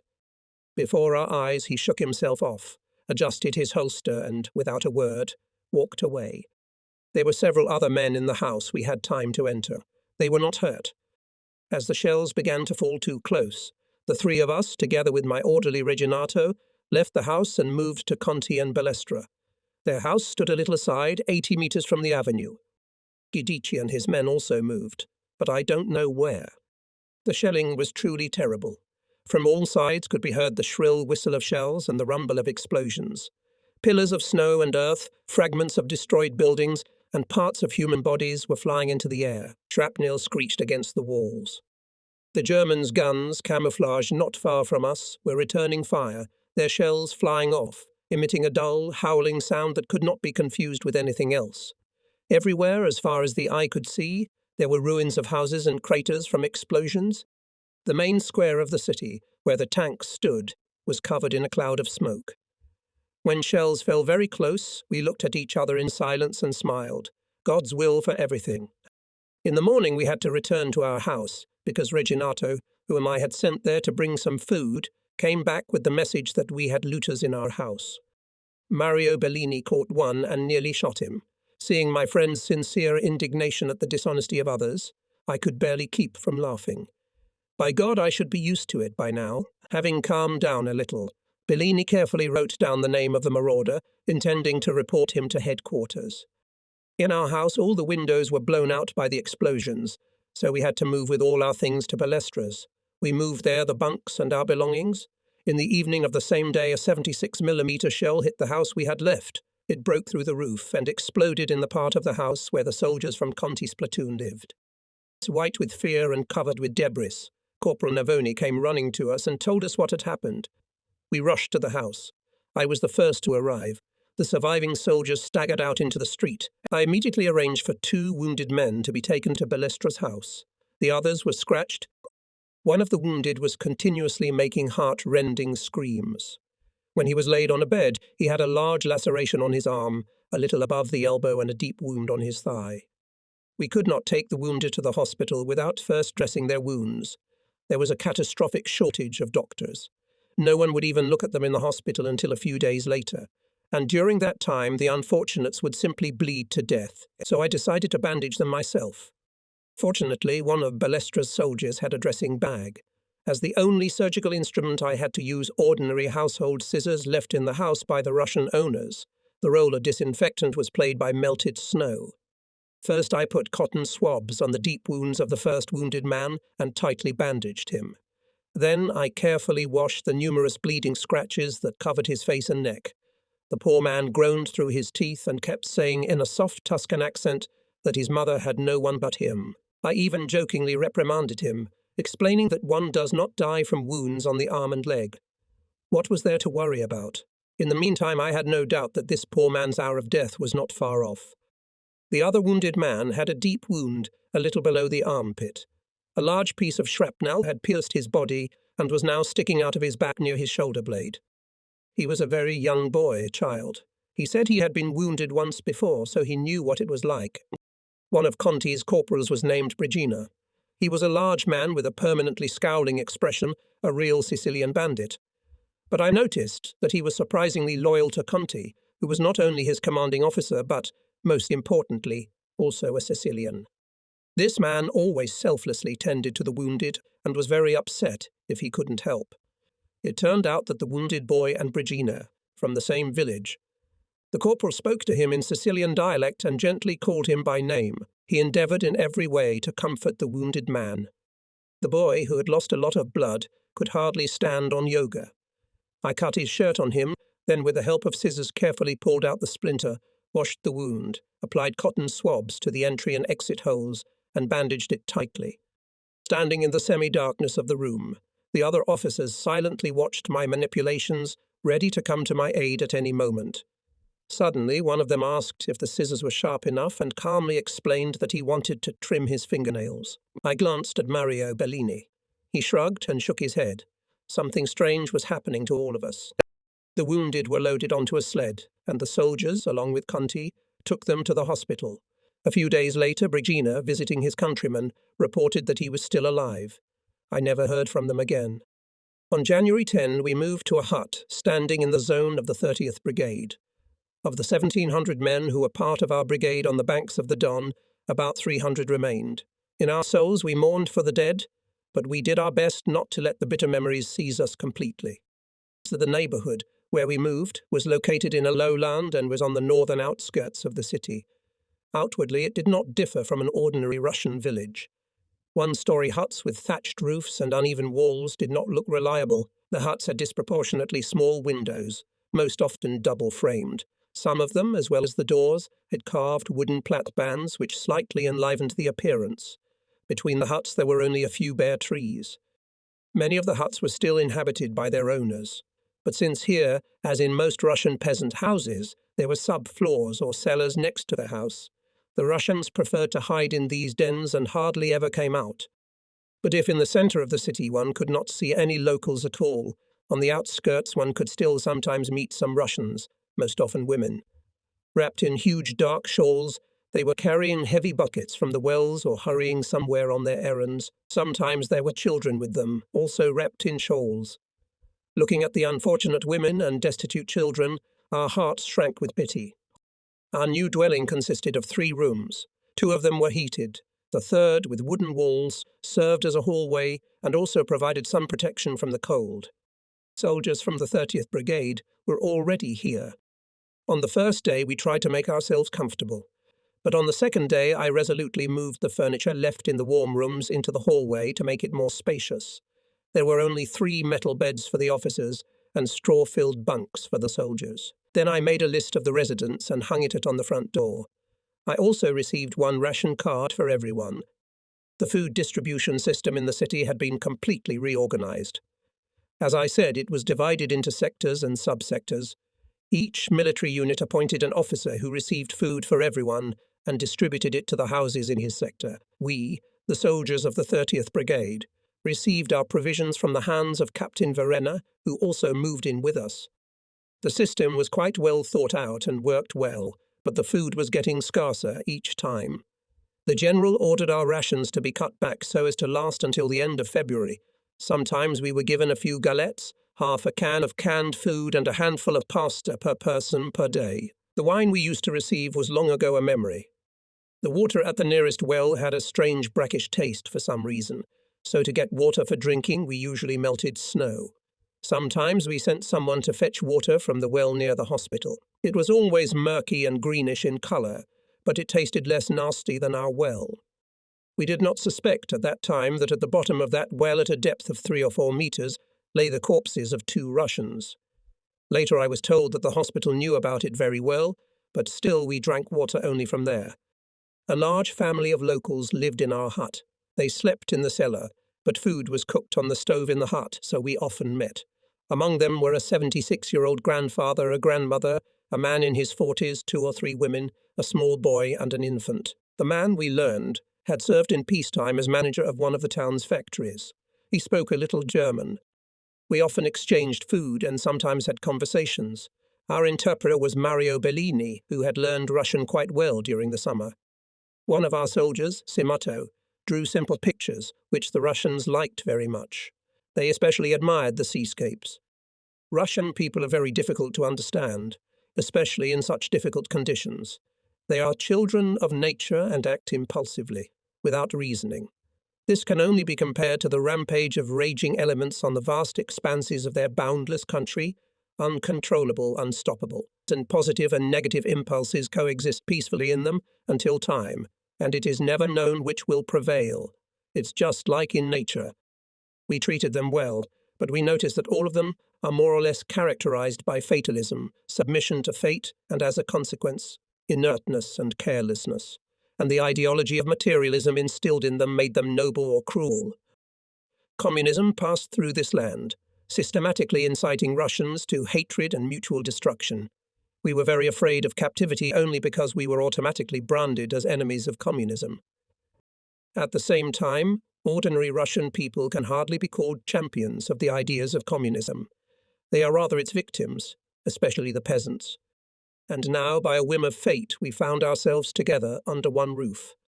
One cannot but note the amazing kindness of Russian women, their capacity for compassion.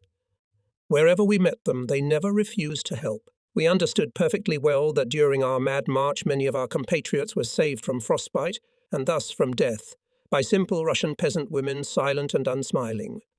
When a shell exploded near our hut, the women only hurriedly crossed themselves and whispered something quietly.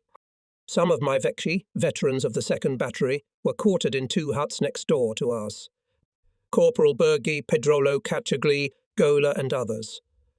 I often went to visit them, and always found the most cordial welcome. Once they treated me to a half-burnt piece of honeycomb that Pedrolo had managed to get out of a burning German warehouse. Sometimes they would come to our house and listen intently to the conversations that were going on between the officers. It was amazingly gratifying to realize that they still trusted me. Quite unexpectedly, I met in Chertkov with Junior Lieutenant Montresor, the head of my section at the officers' school in Moncalieri. He had wrapped his partially frostbitten legs up to his knees with pieces of blankets, over which he had attached sacking. From the outside, it looked like he was wearing such unusual boots. On evening, while I was with him, several explosions rang out in succession in our sector. Montresor's hut was in another sector. Concerned, I rushed to my own. Fortunately, no one was hurt. The explosions left only deep black craters. During these days, news reached us of the death of my old acquaintance, Califano, the head of the food service. At one time, he had given me 2 handkerchiefs, which I still used.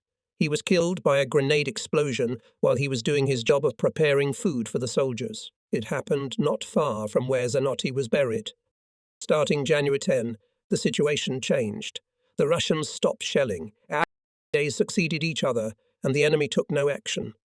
Even the Germans, despite their usual equanimity, were puzzled. A German liaison officer who spoke Italian told me that the Russians were probably preparing some unpleasant surprise for us. We Italians regarded the incomprehensible behavior of the Russians quite differently. Hope was revived in our hearts. There were rumors that the Russians who crossed the Don were themselves under the threat of encirclement, so hastily withdraw their forces in the northeastern direction. General X, who always showed restraint at meetings of senior officers, this time was cheerful and very optimistic. They even began to name the dates when fresh forces would approach us and clear the road in 5 days. I began to believe in the future, especially as the sounds of distant battles somewhere in the west were gradually approaching, becoming more and more audible. In that corner of our souls, which was still alive, there was hope again. One morning a carabiner guarding the warehouses came to our hut. He said that during his watch he had seen a long column of enemy vehicles crossing the railroad and moving northward. Are the Russians really retreating? German anti-tank guns opened fire on the silent column. A carabinier, a friend of one of our soldiers, told a strange story that had befallen him in Arbuzov. He was standing in the street in a group of 5 or 6 soldiers when Katyusha shells began to explode around them. His friends fell to the ground, while he himself remained on his feet. When the smoke cleared, the carabinieri was horrified to see that his companions had been torn to shreds in the full sense of the word. One of the soldiers had had his chest ripped open by shrapnel, so that all the internal organs, heart, lungs, stomach, could be seen. As the narrator put it, the shell opened the man like a book. Meanwhile, the carabinieri did not receive a single scratch. Because of the terrible shock, his mind went blank, and he believed that he too had died. He decided that only his soul was alive. In this belief he spent several days. He went to the attacks several times, tried to support his comrades in every possible way, but he did not shoot himself and did not take cover from the enemy's bullets, believing that a dead man cannot be killed twice, and only after he got food and a little regained strength. The carabinieri realized with genuine surprise that he was still alive. Balazi, together with his platoon, returned to our old house. The holes in the walls were hastily patched up, and the window openings were covered with sacking. I visited him often. Conti and Bellestra always kept me company. Sometimes the 3 of us would go to the hospital to see Candela and Lugaresi. Although we had seen a lot and were not afraid of anything, it was nevertheless very difficult for us to be in Lugaresi's room. From his neighbour on the right, who did not get out of bed, there was such a stench that it was difficult to breathe near him. Lugaresi had been shot in the chest, and in my opinion had already crossed the line that separates a living person from a dead one.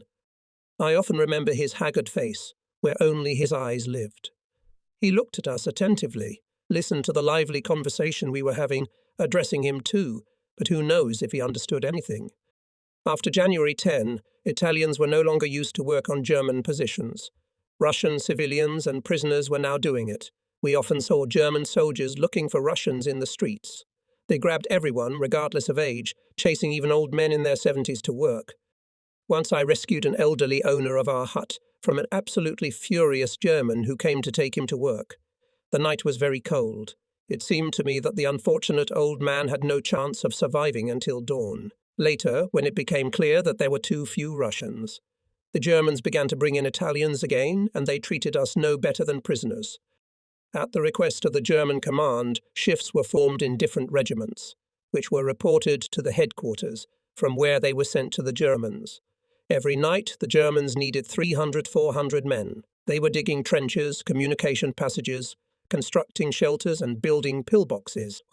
Twice I personally escorted groups of 40 men to headquarters, where German officers were waiting impatiently for them.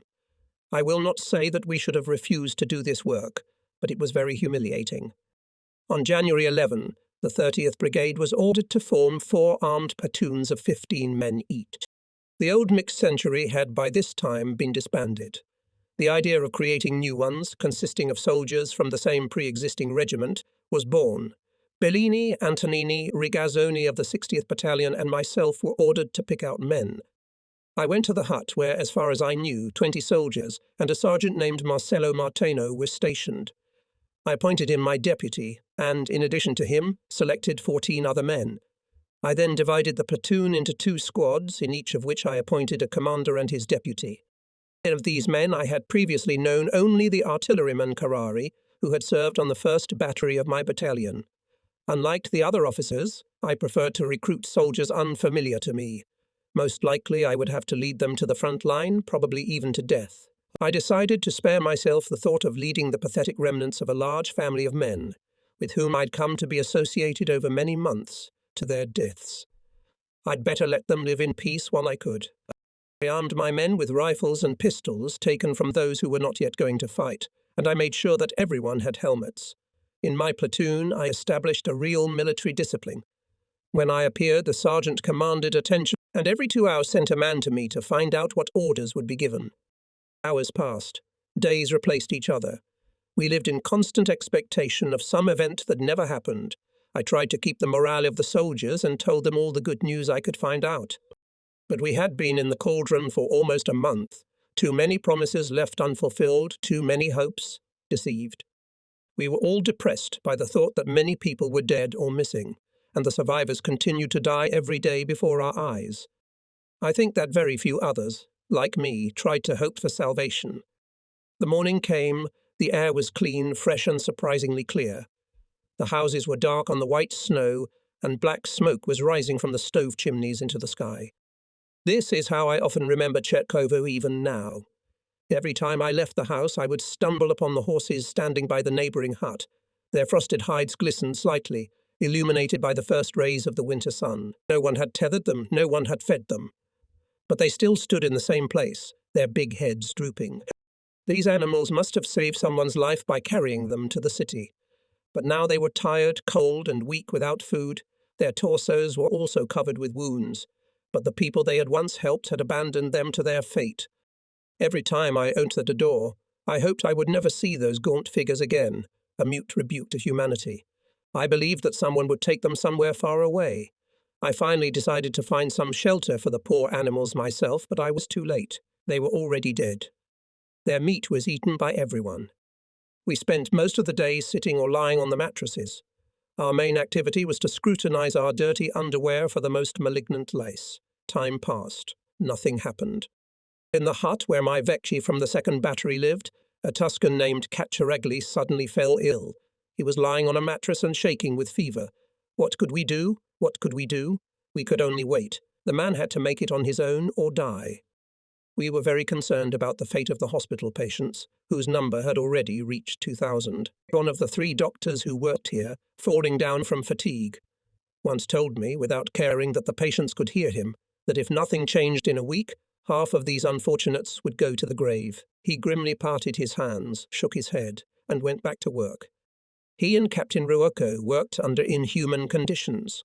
Sometimes they had to amputate gangrenous limbs with kitchen knives and dangerous razors.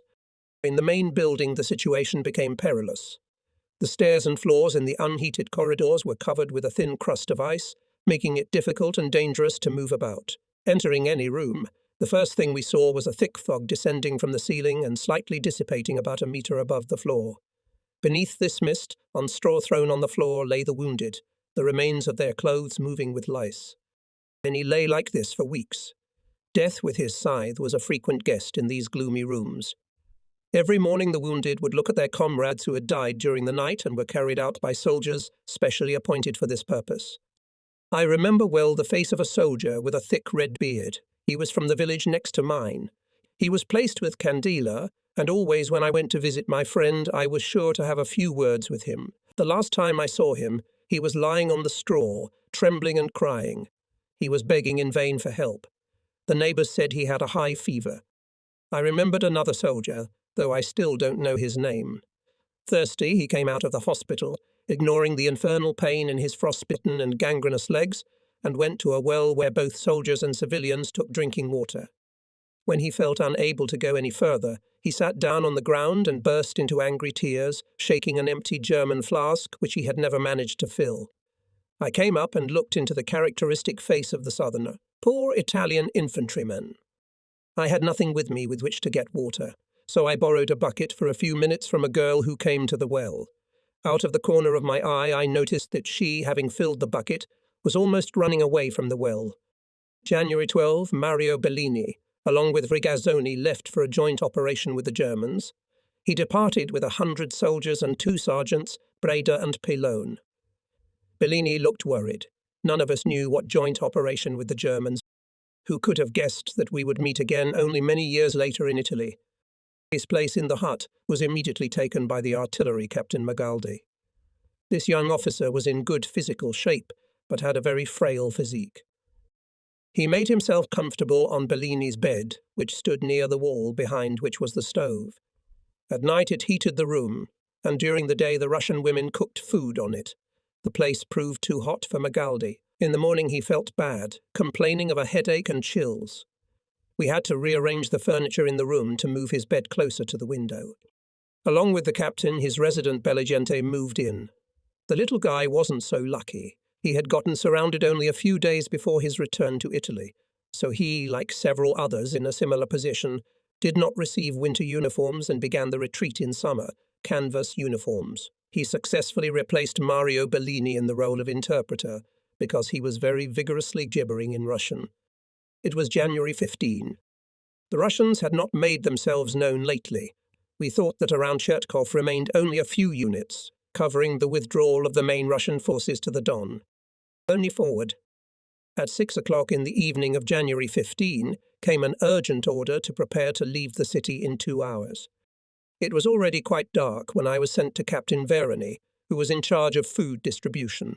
He ordered me to get 2 days' rations and go at once to Major Wu, who was urgently collecting officers.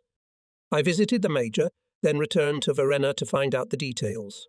All Italians who were able to walk were to line up and prepare to march no later than 8 o'clock. The Germans decided to make an attempt to break the encirclement ring. When the road would be free, we would march toward Belovetsk, that is, westward. In front of Belovetsk, which is about 60 kilometers away, there are German positions. Nobody knew how far these new German positions were from Chertkov, maybe 20 or 30 kilometers. Well, in any case, not 8 kilometers as the Germans recently burst, so the long-awaited reinforcements did not come again. And anyway, did these new German positions west of Chertkov really exist? We didn't believe in anything anymore. All our hopes were based on the sounds of distant battle, which were certainly something real. Our ears cannot deceive everyone at the same time, but what if it was a garrison as surrounded as ours, trying to break out of the ring? Such a possibility cannot be discounted either. And there was one other thought that more or less troubled everyone. We were about to save our own lives, in other words, the pitiful remnants of what not so long ago had been an excellent Sir Army Corps. But what about the 2,000 wounded and frostbitten who could not walk, and thus had to stay in Chertkov? In the hospital, in the infirmary, and in the numerous huts, scattered all over the town, we lived the same life with them. They had the same hopes and were tormented by the same fears as we were. They fought with us and, like us, suffered from the murderous climate, and now we were abandoning them. Leaving them in the hands of the enemy? I tried not to think about it. Verena ordered me to go round all the huts, without exception, in which soldiers from the 30th Brigade were stationed to order the men to receive 2 days' rations urgently, and to warn those who could walk to be ready to go to work in the positions for a few days. The assembly was appointed in front of Verena's house. From all the huts a messenger was to come to us every 2 hours to keep in touch. A few days earlier we had drawn up a detailed plan of our zone, so I had no difficulty in getting around the huts. I was accompanied by Sergeant Martano, my platoon's deputy commander. He once told me that he had had a strange dream from which it was clear that on January 16 an important event would take place. Now he remembered it and could not calm down. In some huts, soldiers of the 30th Brigade lived together with soldiers from other units, and they already knew the news. Everyone discussed our departure from the city, and without adding the phrase to work in German positions. With it, Verena wanted to keep those who could not walk from despair. In the last or penultimate house I saw Caporalino, the little signalman from the 2nd Battery whom I had helped in the Valley of Death. He greeted me cheerfully and immediately informed. "I can't go to work, Signor Tenente. I'm wounded, you know that." "Listen," I frowned. "It's not about the works. This is something else. Pack up and go out with everyone else. You can take that as an order." "Yes, sir, if you say so." I never saw him again, but I know he went back to Italy. When we'd finished our rounds of the huts, we went back to our quarters. Martano, who had been sent to headquarters for news, returned and reported that preparations for departure were well underway. If, after my conversation with Verena, I had not yet been quite sure that the alarm would not prove false, now I too began to pack. One of the soldiers who had gone with Bellini returned and told me that that evening the Germans had parted with their old uniforms and put on new ones. We ate a heavy meal and said our evening prayers, thanks to which our house remained unharmed, while all the neighbouring ones, to a greater or lesser extent, suffered from the shelling. Then we rubbed anti-frostbite ointment on our feet and dressed warmly. I now had a pair of new socks and a nice pair of top warm stockings, Gamache, a gift from Valorzi. The problem of wet feet that had plagued me before was solved once and for all. I also got a pair of army mittens, which, if I did not wear them, hung from a lanyard around my neck in the German fashion. We spent the last hours in the hut lying quietly on the bunks. The orderlies started to cook macaroni, but had no time to finish what they had started. It was time to leave. The macaroni was left to the Russians. Captain Magaldi, who continued to be tormented by a headache, decided to go with everyone. The clock showed the beginning of 8.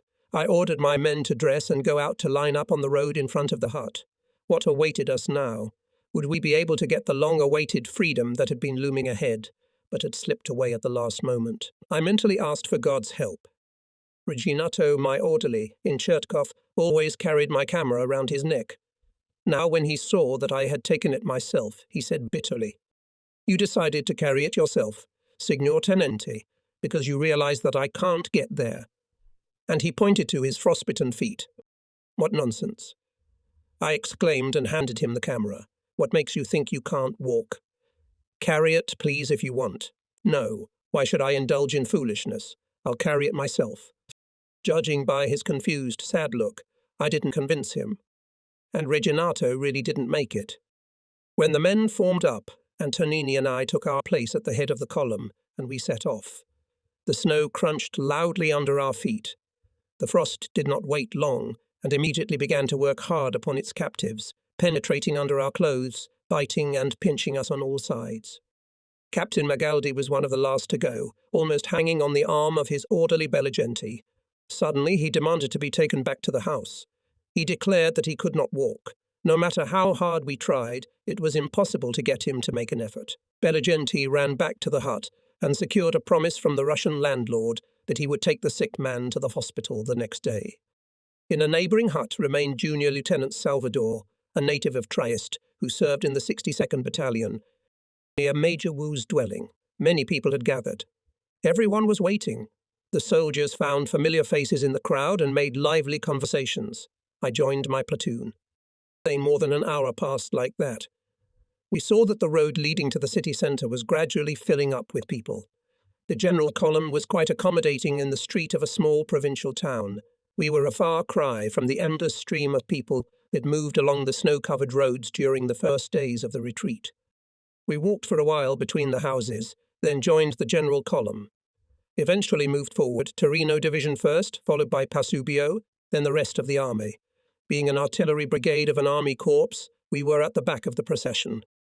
The Germans marched ahead along with several Italian units that were to assist during the breakthrough. Very slowly, constantly stopping, we crossed a small square where the tanks stood, then went through the center of the city. I couldn't even believe that we were seeing these places for the last time. I tried to remember everything as accurately as possible. As we approached the railroad, an officer called out to me from a passing sledge. It was Triossi, whom we had met many times at the hospital. I immediately asked him about Candela and received a reassuring answer. It turned out that he was somewhere ahead of me, also riding a sled. The stops followed one after another. Some lasted forever. Often machine gun bursts came to our ears. Obviously, the Russians were nervous. Above our positions towards which we were marching, not even flashes could be seen. Perhaps they had long since been abandoned. Time stretched on interminably. We were still within the city limits. The main danger to us that night was the frost. The temperature, judging by my sensations, had fallen below 30 degrees, and we bore it with great difficulty. People were increasingly looking longingly at the houses along the road. They looked incredibly attractive. Eventually, the soldiers began to separate from the column in groups and enter the houses. The hard-won order had been disrupted. With each passing hour, the organized military unit began to look more and more like a mob. In the end, there was almost nothing left of the column. In the company of Antonini and Martano, I also went into the house. The Germans were already there. Then we looked into one of the cellars. In it, we found a soldier who had lost part of his leg, but he still intended to try his luck and wanted to walk on a long, knotted stick that he had adapted for this purpose. When we got out of the cellar, we took a few steps and came upon 5 or 6 corpses lying in the middle of the dark road. It appeared that a shell had fallen directly on the column. The second house had already been abandoned by the Germans. We searched for a candle burner and lit it. On the table were plates with leftovers, butter, honey, apples. Here I noticed an Odyss. Next to it lay a pile of buttons with numbers embossed on them. All of them were turned upside down so that the numbers were not visible. And only one button was lying with the number up, and it was the number 13. Outside again. The frost seemed to be getting worse by the minute. On the snow were blackened, abandoned German trucks. The road went upward, and soon the town was left behind. Only a lone hut or stable stood by the roadside. We figured we had left the town to the south or southeast. The stable was dark and cold. Further away stretched the vast steppe. We spent many hours here. The room was so crowded that it was impossible to walk through without stepping on someone. We had to go to the door frequently to make sure we were keeping up with the column. Leaning against the wall, I fell asleep standing up. Then I heard someone calling my name. Although I was half asleep, I nevertheless felt that something was wrong. It was Lieutenant Maestri, commander of the 30th Brigade. The extreme cold had given him a heart attack. He was very ill. When his men said they saw me, he asked me to come over. It seemed to me that he already had one foot in the other world. Antonini and I sat down beside him on the ground. The sick man lay stretched out on the straw. The flame of the burning candles only slightly dispelled the darkness. Maestri did not move, but breathed heavily and unevenly.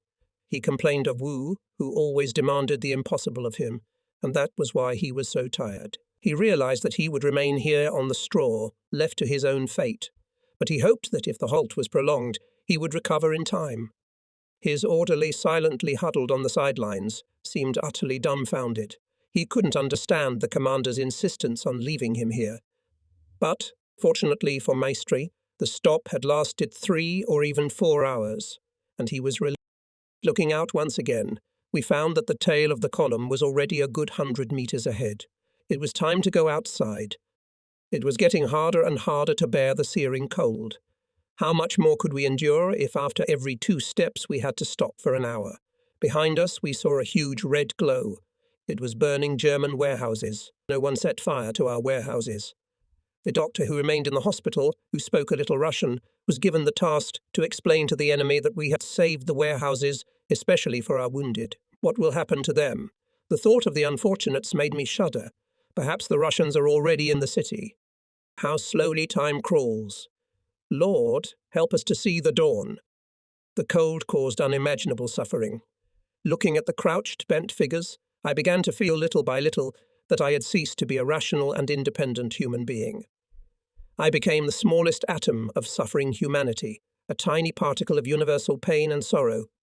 Later, I thought about the feeling I had experienced at that time many times, but I was never able to express it clearly in words.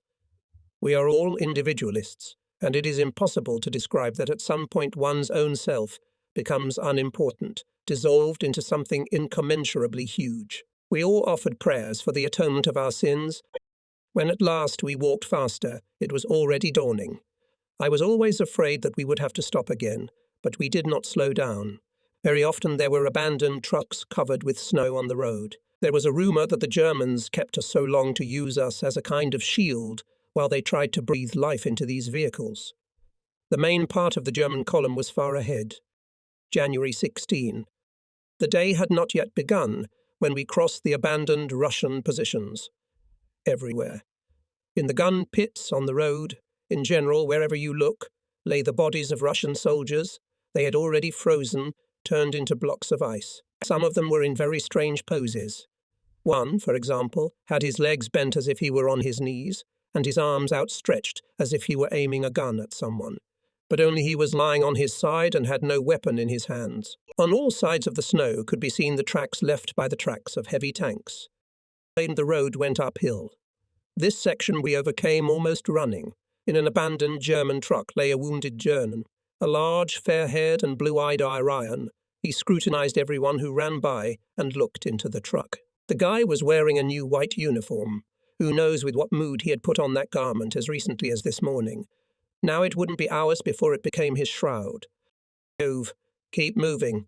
The frost had increased again. It was at least 40 degrees.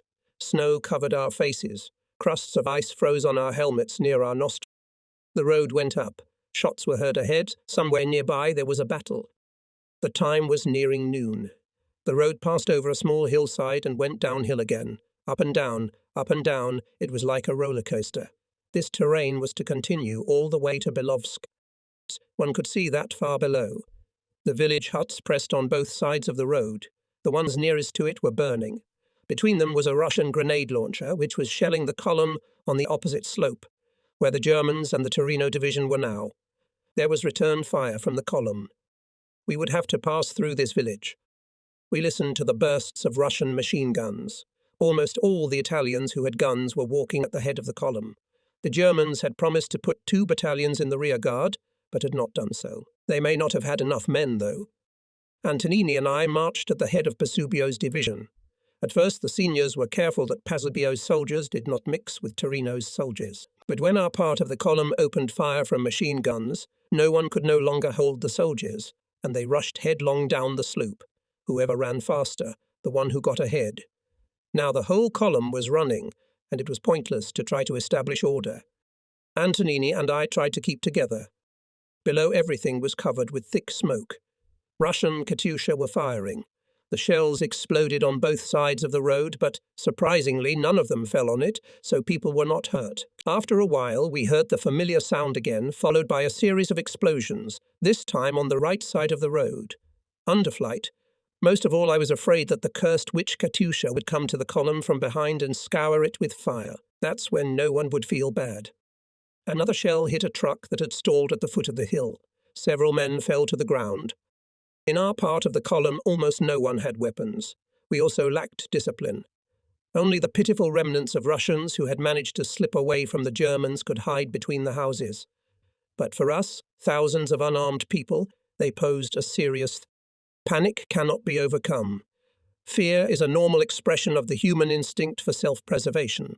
Depending on the character of the individual, it can be subdued by reason. Sometimes it can be suppressed by a sense of duty, but not panic. Seized by panic, man ceases to be the master of himself. He is not able to control his actions. Obstacles that in other circumstances he would overcome with ease, he becomes insurmountable. Many of us once showed valor in battles, coped with any difficulties, showing ourselves at our best. But at that moment, no one thought about it. Even those who had weapons in their hands were incapable of making a sensible decision, and trying to resist the obviously small number of the enemy. People were running away in panic, running headlong and without seeing the road. Disaster! As we entered the village, the front ranks of the column stopped. Everyone huddled on the road, not daring to pass the last row of houses, behind which the column was shot at by the enemy. Did they not realize that delay was fatal? What could be easier than to shoot a frantic crowd?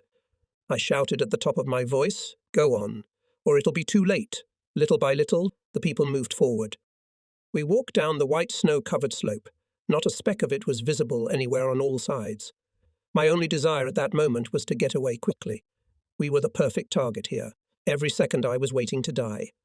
Away we saw several dead and wounded. Both Germans and Italians were victims of the same shell. A wounded German was on his knees, leaning heavily on the snow with one hand.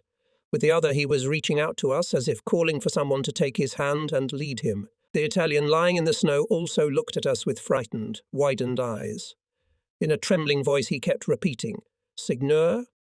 After a while we entered a stretch of road literally littered with the bodies of Russians. The wreckage of sledges was also scattered here. Obviously these people were trying to get away from the chase, but the German tank was faster. A little to the side lay the body of a Russian officer. On the white road I noticed a small black object. On closer examination it turned out to be a small prayer book, probably lost by one of my compatriots. I picked up the little book and put it in my pocket. Let it remain as a memento. We must go forward. Antonini walked even faster than me. I warned him several times not to waste his strength. There are still 50 kilometers to go. The column was stretched out a lot.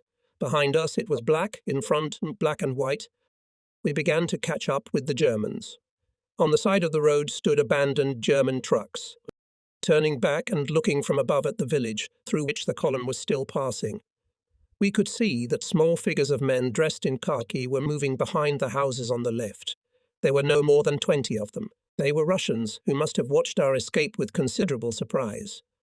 We passed the Germans who had gone to a haystack by the road to defecate. Then we overtook an elderly German soldier who was trying very hard to keep up with the others, but he was not very good at it. And from the direction of the village, we could still sometimes hear the sound of machine gun bursts. It seemed that everyone, not only Antonini and I, was always waiting for the shells to whistle over our heads again. So at some point the column spontaneously shifted to the left and trampled a fairly wide road running parallel to the main road. After a few kilometers both roads merged into one. We passed 2 Germans who were pulling a boat-shaped sled, on which lay their wounded comrade, probably someone's brother. It was clear that they were in great distress. From time to time they asked someone for help, but every time in vain. The Katyushas were no longer firing. We breathed more freely, but continued to move forward quickly. The snow became deep. In order not to fall through, we tried to move on the rut left by the tanks. We overcame 2 more slides in complete silence. Only the squeak of snow under our feet was heard. The day was sunny and clear. On both sides of the road stretched an endless snow-covered steppe, and there was not a hut anywhere, not a hint of habitation. Strong gusts of wind occasionally threw snow charges at people. We felt alone and lost in the vast white desert. Now the column moved almost without stopping. It seemed to me that nature was completely indifferent to all our pathetic attempts to survive. What are we in comparison? A miserable bunch of ants scurrying about? In other words, nothing. It is as immeasurably great as we are insignificantly small. I never experienced that most unpleasant feeling again. And then I realized why Russians build such unreliable houses and cemeteries that disappear from the face of the earth over the years. They submit to the will of nature and do not want to go against it in anything. Far ahead, silent airplanes appeared in the sky and began to describe circles. Russians? Germans? Judging by the manner of flight with frequent transitions into a steep dive, they were Germans. Soon they were surrounded by red clouds left by the explosions of anti-aircraft shells. Forward, only forward. At one place the road passed over a small bridge, thrown over a gully. At the bottom we saw a huge German tank, abandoned. Nearby lay the bloody uniform of a tank driver.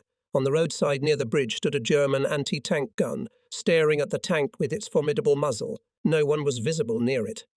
Obviously it was used by the Russians to hit the tank. But then where were the gunners? Forward again. We began to notice clear signs of panic among the Germans leading the column. On the road, more and more often seen abandoned equipment, broken boxes of ammunition, machine gun ribbons, which usually Germans wear around their necks. Something happened. We have to go. Antonini and I tried to move as fast as possible. We had to get to the German part of the column at all costs and find out what was going on there. From time to time, we wondered how things ended in that village behind Chertkov, where the column was attacked. And only later we learned that the Russians, and there were about 30 of them, eventually managed to split the column into two parts. First, they shelled it from afar, causing serious damage and panic, and then they set up two guns right on the road and cut the column. Witnesses said that 400–500 of our compatriots, mostly wounded and frostbitten, who could not walk fast and were in the tail, were captured by the Russians. They were dispersed into huts, and a sentry was placed near each hut. Some Italians managed to slip away, and they caught up with us later. I also heard that between the huts there was a stationary Russian tank, from which a single machine gunner was firing. A gradually increasing cold wind was blowing from the east. From time to time it threw snow charges on the road. The frost was becoming unbearable. During our stay in Chertkov there were few such frosty days. Shortly before the second stop, Antonini asked me to go slower. Ahead, at the foot of another slope, a village appeared. We decided to stop there for a drink of water. Clutching our pistols in our hands, we entered the hut. It was warm and very stuffy, as it usually is in Russian huts, where the windows are not open. Without saying a word, the woman handed us a mug of water. Forward again. Something strange was clearly going on in the column. The Germans formed a platoon, which did not let the Italians forward, and there was no way to get past them. We were joined by Belligenti, Captain Magaldi's orderly. We came to the foot of a broad, gentle, and very long slope. A halt. The column stretched across the slope and stood motionless. There must have been a battle somewhere ahead. It was midday. Airplanes were flying in the clear, pale blue sky. The air shook with the roar of sirens. We watched in silence as the winged machines entered a dive, then quickly gained altitude. We saw dark barrel bombs fly downward and then explode, sending giant columns of black smoke into the air. The rumble of the explosions must have travelled very far across the snowy desert. The column huddled together near the top of the slope. A small hill rising to the left of the road hid the valley from us. It was there that small groups of Germans dressed in white were heading. They were setting up machine guns. Some white figures stood motionless, gazing somewhere in front of them, while others fussed about the guns. Over the valley, too, airplanes were flying. They dived into deadly dives, dropped bombs, flew away. They were immediately replaced by the next. In the sky constantly circled 5 or 6 birds.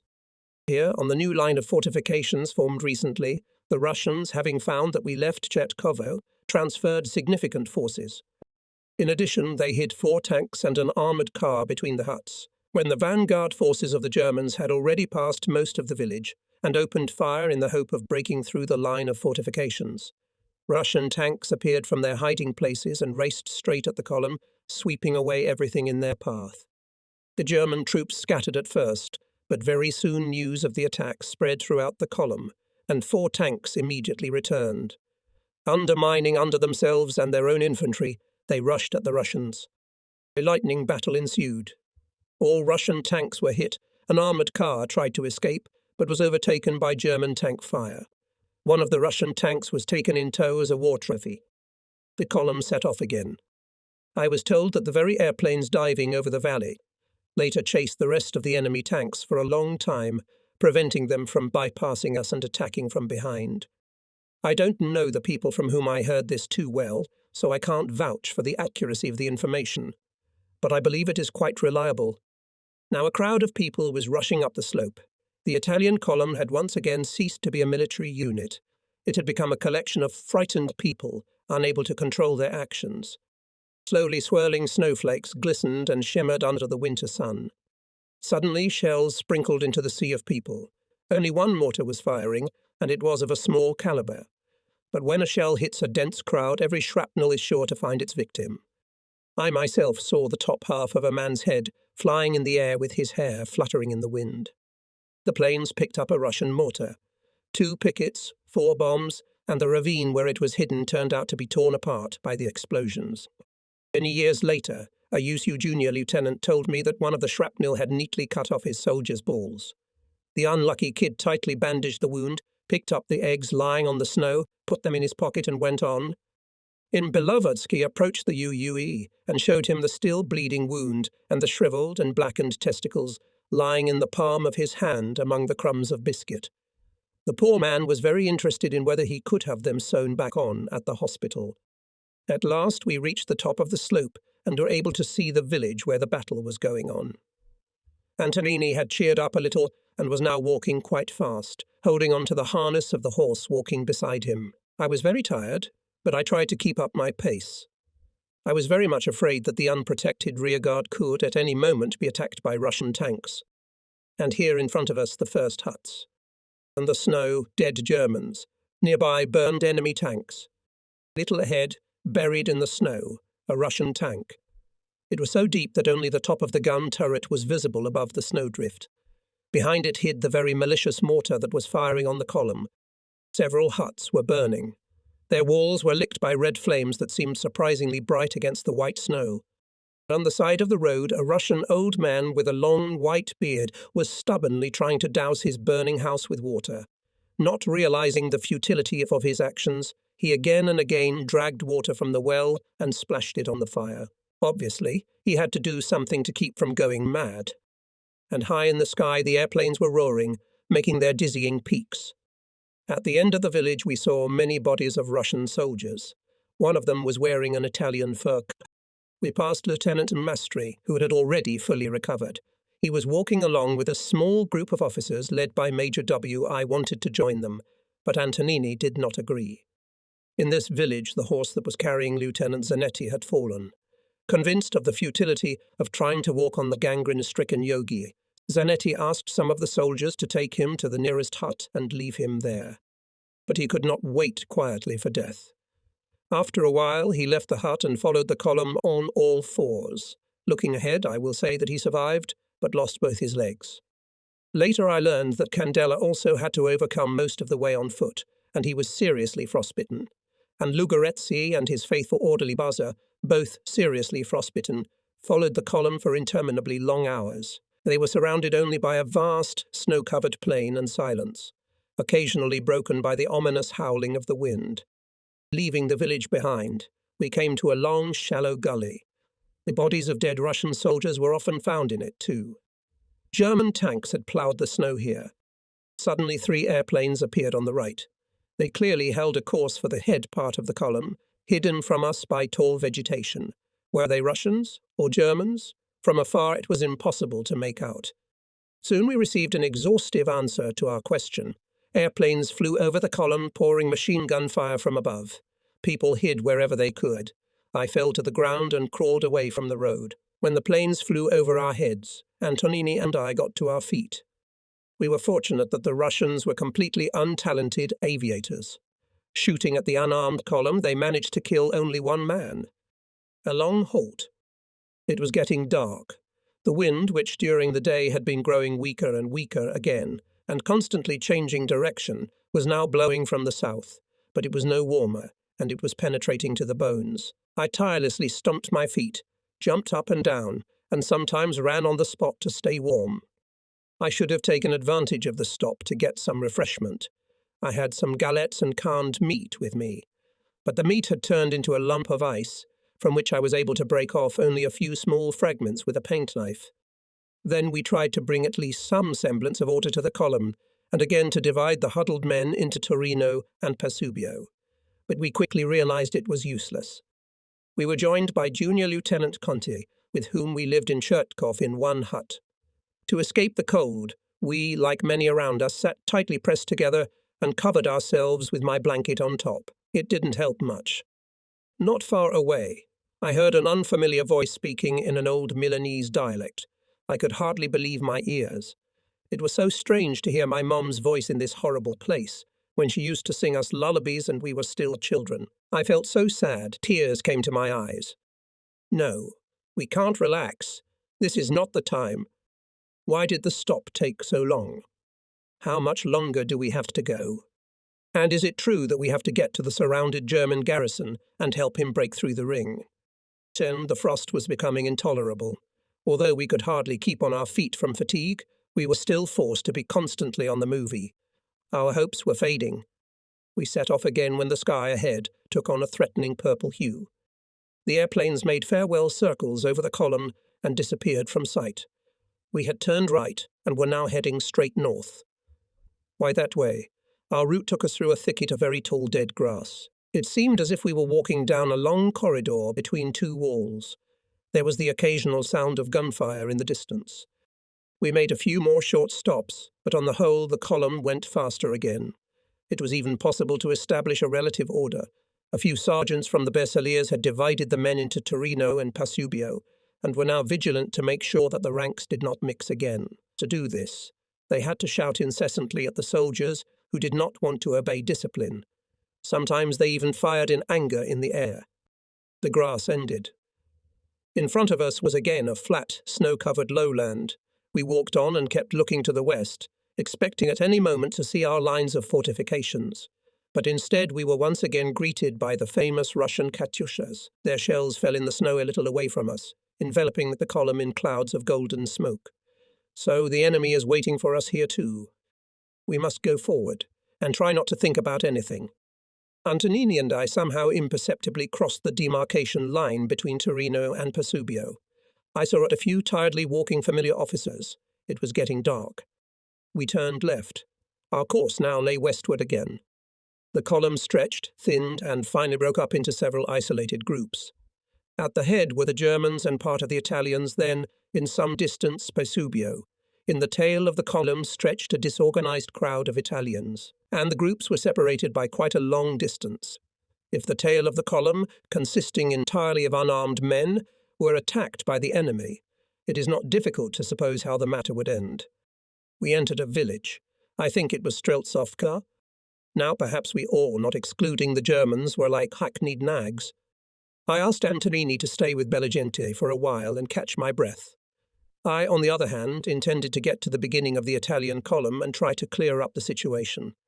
My nerves were so tense that I could not walk slowly. In the darkness I noticed Germans stationed between the huts. Perhaps they were taking up positions? "So you want to leave me? You call yourself my friend?" I silently rushed forward, mentally justifying that I was not obliged to bear the outbursts of irritation and anger of even the best friends. But if you wanted to, you could find an excuse for any behaviour, even the most unworthy, and the truth was that I was no longer in control of myself. It wasn't long before I heard Antonini's voice calling my name. I didn't answer. I had abandoned my friend. I was now alone. Katyusha shells rained down on the village. The Germans lay huddled on the ground and did not even try to return fire. Bright flashes of explosions illuminated the figures huddled in the snow. It seems that no one was hurt. "Let's go." We had already reached the last houses when several more shells exploded nearby. Ahead began another gentle slope with no end in sight. The single column was now split into two, moving in parallel. On the left side were vehicles including a few Italian ones, and a mile and a half or 2 kilometers to the right snaked a seemingly endless chain of men. Before starting the ascent, I hustled into the nearest hut to take a short break in the warmth of the room. Finding that there was no room for me there, I sat down tiredly beside the unfamiliar soldiers on the snow, with my back against the wall of some dilapidated building. The frost, apparently, decided to test all its bogateer strength on us.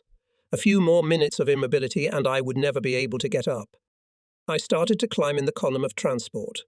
There were some sledges with Italians in them. I hoped that Antonini had managed to find a place on them and decided to look for him. But my long wanderings in the darkness between the sledges and loud shouting did not yield any result. Then I ordered myself to think no more of my friend. I needed to concentrate all my energy on moving on. How much longer could I hold out? German trucks, spitting out puffs of smoke, stretched up the slope. Their wheels seemed remarkably black against the white snow. Skinny horses pulled the overloaded sleds up the slope with incredible effort. The lives of many people depended on the endurance of these unpretentious animals. It was as if the wind had decided to blow us out of the world. With maniacal persistence, it tried to penetrate under our clothes and blow the remnants of life out of our exhausted bodies. As if it were the greatest pleasure, we dreamed of lying for a few hours on the floor of some shack, even the most poor one. We did not even dream of such a miracle as warmth. The main thing was to have walls to protect us from the penetrating wind. I was walking and thinking about our rulers who had gotten involved in the war. Now they were in faraway Rome, in the familiar comfort of their luxurious dwellings, sleeping on soft beds. Yet they sent their soldiers to fight in this murderous climate without even bothering to dress for it. What can you call them? Scoundrels, sons of bitches. That's an... Though I now believe that they too, like all of us, were nothing more than tools in the hands of Providence. Obviously, each of us felt the same way to one degree or another. That is why we were much less likely to discuss or grumble about our rulers in difficult times than when things were going well. It seemed incredible to us that the terrible events in which we were involved depended on the will of a few small people. These people are our punishment, and God alone can punish mankind. There is no other way to explain war.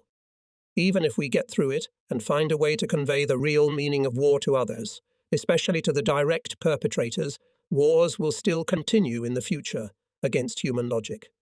Yes, and in the past, man has never desired war. But to really prevent them, a joint effort of all mankind is needed. People must stop making wars inevitable by continuing to sin daily and hourly. Human sins tend to accumulate and eventually become an uncontrollable avalanche that begins to move, crushing everything in its path, maiming and killing. I noticed Artillery Captain Trevulzi on a sledge passing me, poking his head out from under the blanket with which he was covering himself. When he saw me, he instantly hid under the blanket, as if he were afraid of my evil eye. Pretending that I did not understand the hint, I rushed after the sledges and followed them for quite a long time with the tenacity of a machine gun, as if tied. Soon the column stopped, and I sat down tiredly on the edge of the sled. The captain began to look at me in a frankly hostile manner, and it finally dawned on me that I had better get away. I tried to get on another sled, which I thought was Italian, but the Germans were there and immediately drove me off. I had to keep going. The road kept going up. It was flat, wide and white. I forgot for a second about the bitter frost and fierce wind and looked around. To our right stretched a snow-covered steppe, somewhere near the horizon line ending with a forest. To the left stretched the same white desert, which was cut only by the dark snake of the column. The enormity of the space around us was overwhelming and overwhelming. Eventually the climb ended. I came out onto the plain again. We passed several firing points with German guns mounted there. I remember well that in front of them lay many corpses of Russian soldiers. One of them, apparently an Asiatic, was left across the road. I noticed his thick, good-quality helmet, which protected his face well. I decided to take it off. It wasn't easy because the dead man's ears were frozen, turning into chunks of ice. But I managed it, and only then I discovered that the helmet was covered with a crust of blood. The dead soldier's broad face was also frozen with a bloody mask. I pulled the helmet over mine. It soon warmed up and began to emit a strange odour. The smell of a Siberian, I thought, but now I didn't need to cover my head with a blanket. Various events happened on that slope. Some of them I don't even want to remember. It's embarrassing. One Italian officer offered the Germans 1,000 marks for letting him sit on a sled for 10 minutes. The Germans agreed, but after 3 minutes they pocketed the money and threw him out into the snow. The Italian had one foot in the grave and could not defend himself. Another gave his gold watch for a similar favour. People dying of fatigue offered their pistols to the Germans, which were very popular among them. A German sergeant, pacing along the road with a group of his comrades, told me quite amiably in French that we were already in our own territory. It seems that at that moment I had not yet realized the importance of this information. We were out of the cauldron. The German also said that 20 kilometers ahead was the town of Belovodsk, not far from which Italian and German trucks were waiting for us, which would take us to the town. I had a bitter thought that the German trucks would certainly be there, but we were unlikely to wait for the Italian ones. And I was right. We got on a good road with signs on the side of the road. On all sides we could see the familiar earth mounds with their smoky chimneys sticking out. I remembered again our dugouts on the Don. There was no mistake. We had really come out of the cauldron. And I no longer have to run forever, fleeing like a hunted animal, feeling that death is breathing down my neck. I would see my family again, my home, my Italy. Was I supposed to scream, laugh, dance with happiness? I guess I should. I bowed my head and offered a prayer to the Madonna who kept me alive. I continued walking. Only now I was thinking about those who remained there on the cold roads from Don to Belovots. I hoped that many of them were alive, though they had fallen into the hands of the enemy, or perhaps they had all been killed. My friend Zorzi. He was last seen running to the attack. He was shouting and laughing, and blood was gushing from a laceration in his leg, said Montresor. It seemed to me now that Zorzi was looking at me, and his face kept the same expression I remembered from looking at my friend in Death Valley. Where are the soldiers of my battalion now? Loyal, faithful comrades with whom I'd lived soul to soul for many months. They tried very hard to save themselves, but failed, fell behind. Our mothers are waiting for us at home too, sine tenenti, but now we will not return to them. Chutney people were left dead on that road, and not only Italians, there were no less Russians. We should not forget about the Germans, first of all about those who died trying to clear the way for us. And I began to pray fervently for the dead. According to our calculations, of the 30,000 Italians who served in the 35th Army Corps, which were surrounded on the Don, about 8,000 reached Chertkov. On the evening of January 15, we made a count of troops. It turned out to be about 7,000. About 5,000 people left Chertkov. From the cauldron got out no more than 4,000. Of them, at least 3,000 were wounded or seriously frostbitten. But even among the survivors were not healthy. Nervous disorders, diseases after spending a month in the encirclement, quite a good army corps turned into a handful of exhausted cripples who could barely stay on their feet. They weren't even people, but their shadows. A pitiful semblance of former soldiers. The big wooden road signs read, Belovsek, Starobelsk. I was walking alone again because the obliging German sergeant had fallen behind on the way. Night had fallen, the wind had increased even more and was now blowing with a blunt persistence worthy of better use. Our faces were again covered with ice masks, and it seemed to me that on my face this mask was denser than ever. 20 kilometers more, according to the German. After an hour, I doubted whether I could cover that distance, so I offered another fervent prayer to the Madonna, only she could help me get to Belovodsk. There were indeed German trucks waiting on the road, though they were few in number. They were now going back and forth between Belovodsk and the village where I had left Antonini, where a German garrison was staying until morning, and not a single Italian truck. Later I learned that one of our convoys, which had been prepared in Belovodsk for the transportation of soldiers coming out of the encirclement, had been sent by the Germans somewhere else. That night, when the German trucks had finished transporting their soldiers, they did start transporting the Italians. But the German drivers were remarkably impatient, and those soldiers who could not be loaded onto the trucks in time for the German deadline were left abandoned in the Numerous firing points were visible on the sides of the road, but now without guns. I tried to guess for what purpose they had been set up here, but could not. My brain was as tired as I was. The column had greatly diminished in size, breaking up into small, isolated groups of people. At times I found myself alone on the road, with not a single living soul in front or behind me. I saw an Italian ambulance and approached, intending to ask to be picked up. I probably would not have been refused, but I thought of the people still wandering along the road in much worse condition than I was, and stepped back. The road was now going downhill. At the very end of it I could see lights. It seemed to be Belovots, but how far away it was. The farther I walked, the clearer I realized that I would never reach the town. I wrapped myself more tightly in a blanket and walked, trying not to notice the wind. But it was as if the wind had gone off the Chian. It was furiously rubbing my blanket, tearing the floor of my overcoat. No living creature can survive in such a climate. In the eternal cold, only the cold stars shining in the sky feel normal. And only the great God rules us all, the myriad twinkling stars and the cold too. 3 more German cars passed me. I pulled myself up and tried to climb on the last one. There was not enough strength, and I hung there with my belly on the side while my legs dangled outside. The pain in my stomach was so severe that I had to give up this way of travelling. Once again I was walking down the road alone. I had the feeling that very soon I would not be able to move my legs. Then I would lie quietly in the snow and freeze. But is that fair? Is that possible? After walking so many kilometers, sleeping in the snow all night long, starving. And now that rescue is so close, will I give up? 3 or 4 kilometers before Belovots, I saw a sledge slowly driving along the road. They were pulled by two exhausted nags who could hardly move their legs.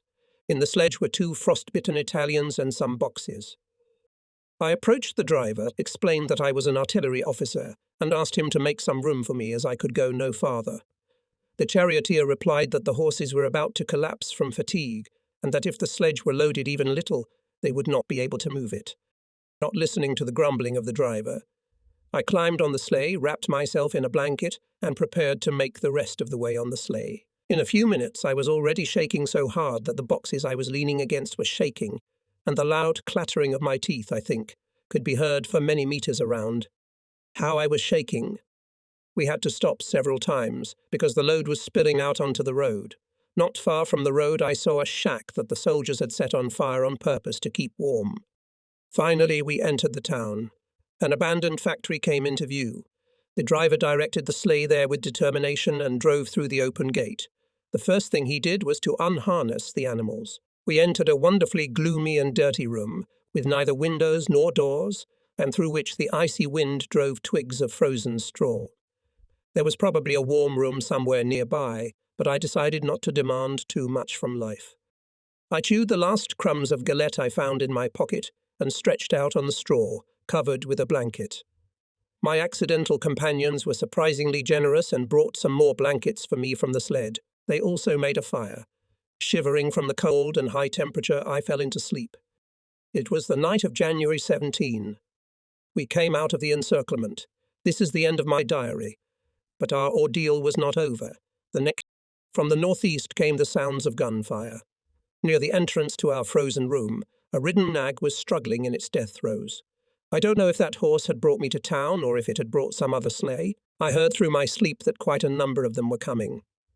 I ended the miserable animal's torment with a shot in the head and dragged myself on foot to look for headquarters. I found out why the order to leave Chertkovo had been given so suddenly. The 19th Armoured Division of the Germans, which together with several M battalions had been trying for several weeks to make its way to the besieged town, could no longer resist the superior enemy forces. Its retreat was not even a matter of days, but of hours. 50 kilometers from Belovorsk to Starobelsk, where the command of the 8th Army was located, I overcame by truck. Soon after my departure, Belovorsk was subjected to a massive bombardment by Russian airplanes, which significantly reduced the number of the lucky ones who came out of the encirclement.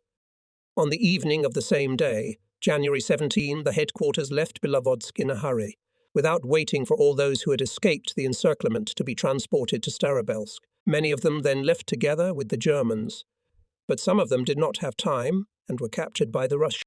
In Starobelsk headquarters, we met with a group of surviving soldiers from Kantemirovka.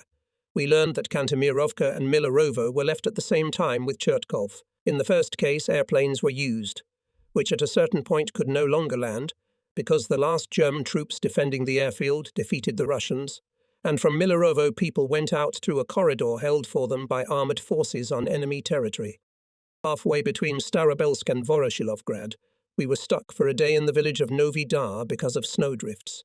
There was still a danger of being surrounded again. The mere thought of it was enough to drive even stronger-spirited people than us crazy. I left Voroshilovgrad and took a hitchhiker to the village of Yasinovataya on the Donets River, a gathering point for the surviving comrades in arms. From here we left on a specially equipped sanitary train to Leopold. Travelling in the train was hardly pleasant. Each sleeping place accommodated 2 people. We were constantly tormented by hunger and lice. In addition, we were constantly in a stinking atmosphere of rotting gangrenous limbs. We stopped continuously and for unknown reasons stood for hours at stations, semi-stations, and sometimes just in an empty field. Many died on the train, including Scott, whom I met in the hospital in Chertkov. Not everyone who wanted to get on this specially equipped train. Many were forced to get off the Donets otherwise. On the passage between Stalin and Krizin, 15 men out of 100, who were the personnel of the battery under the command of Conti, froze to death on the open platform of the train, designed for the transportation of coal. Many died in the hospital at Leopold and on the trains that took us from Poland to Italy. Montresor, my faithful orderly Reginato, and Sergeants Pilone and Breda, who had served with Bellini, never saw Italy. Braidia himself frostbitten. On the last day of our stay in Chertkov, somewhere got a horse, gave it to Zanetti, and thus saved the latter's life. Already in Italy, too, every day someone died. I also had to endure the terrible torture of letters that came from countless mothers, fathers, and other relatives who were waiting for news of those who had not returned. These letters were capable of breaking even the most callous heart. Only a very few of our compatriots who had been taken into Russian captivity managed to inform their families that they were alive. One can imagine the cruel suffering of countless Italian families who for months knew nothing of the fate of their loved ones. Well, such are the mores of the Bolsheviks. In March, I went to Miramar di Rimini to visit Candela, who was in the hospital there. I found him in bed. Both his legs had been amputated a little below the knees. He had also lost part of his nose and most of his fingers and toes. Immediately small, he lay on his back and looked around sadly. Both stumps were raised up and twitched constantly, as if he were still trying to walk.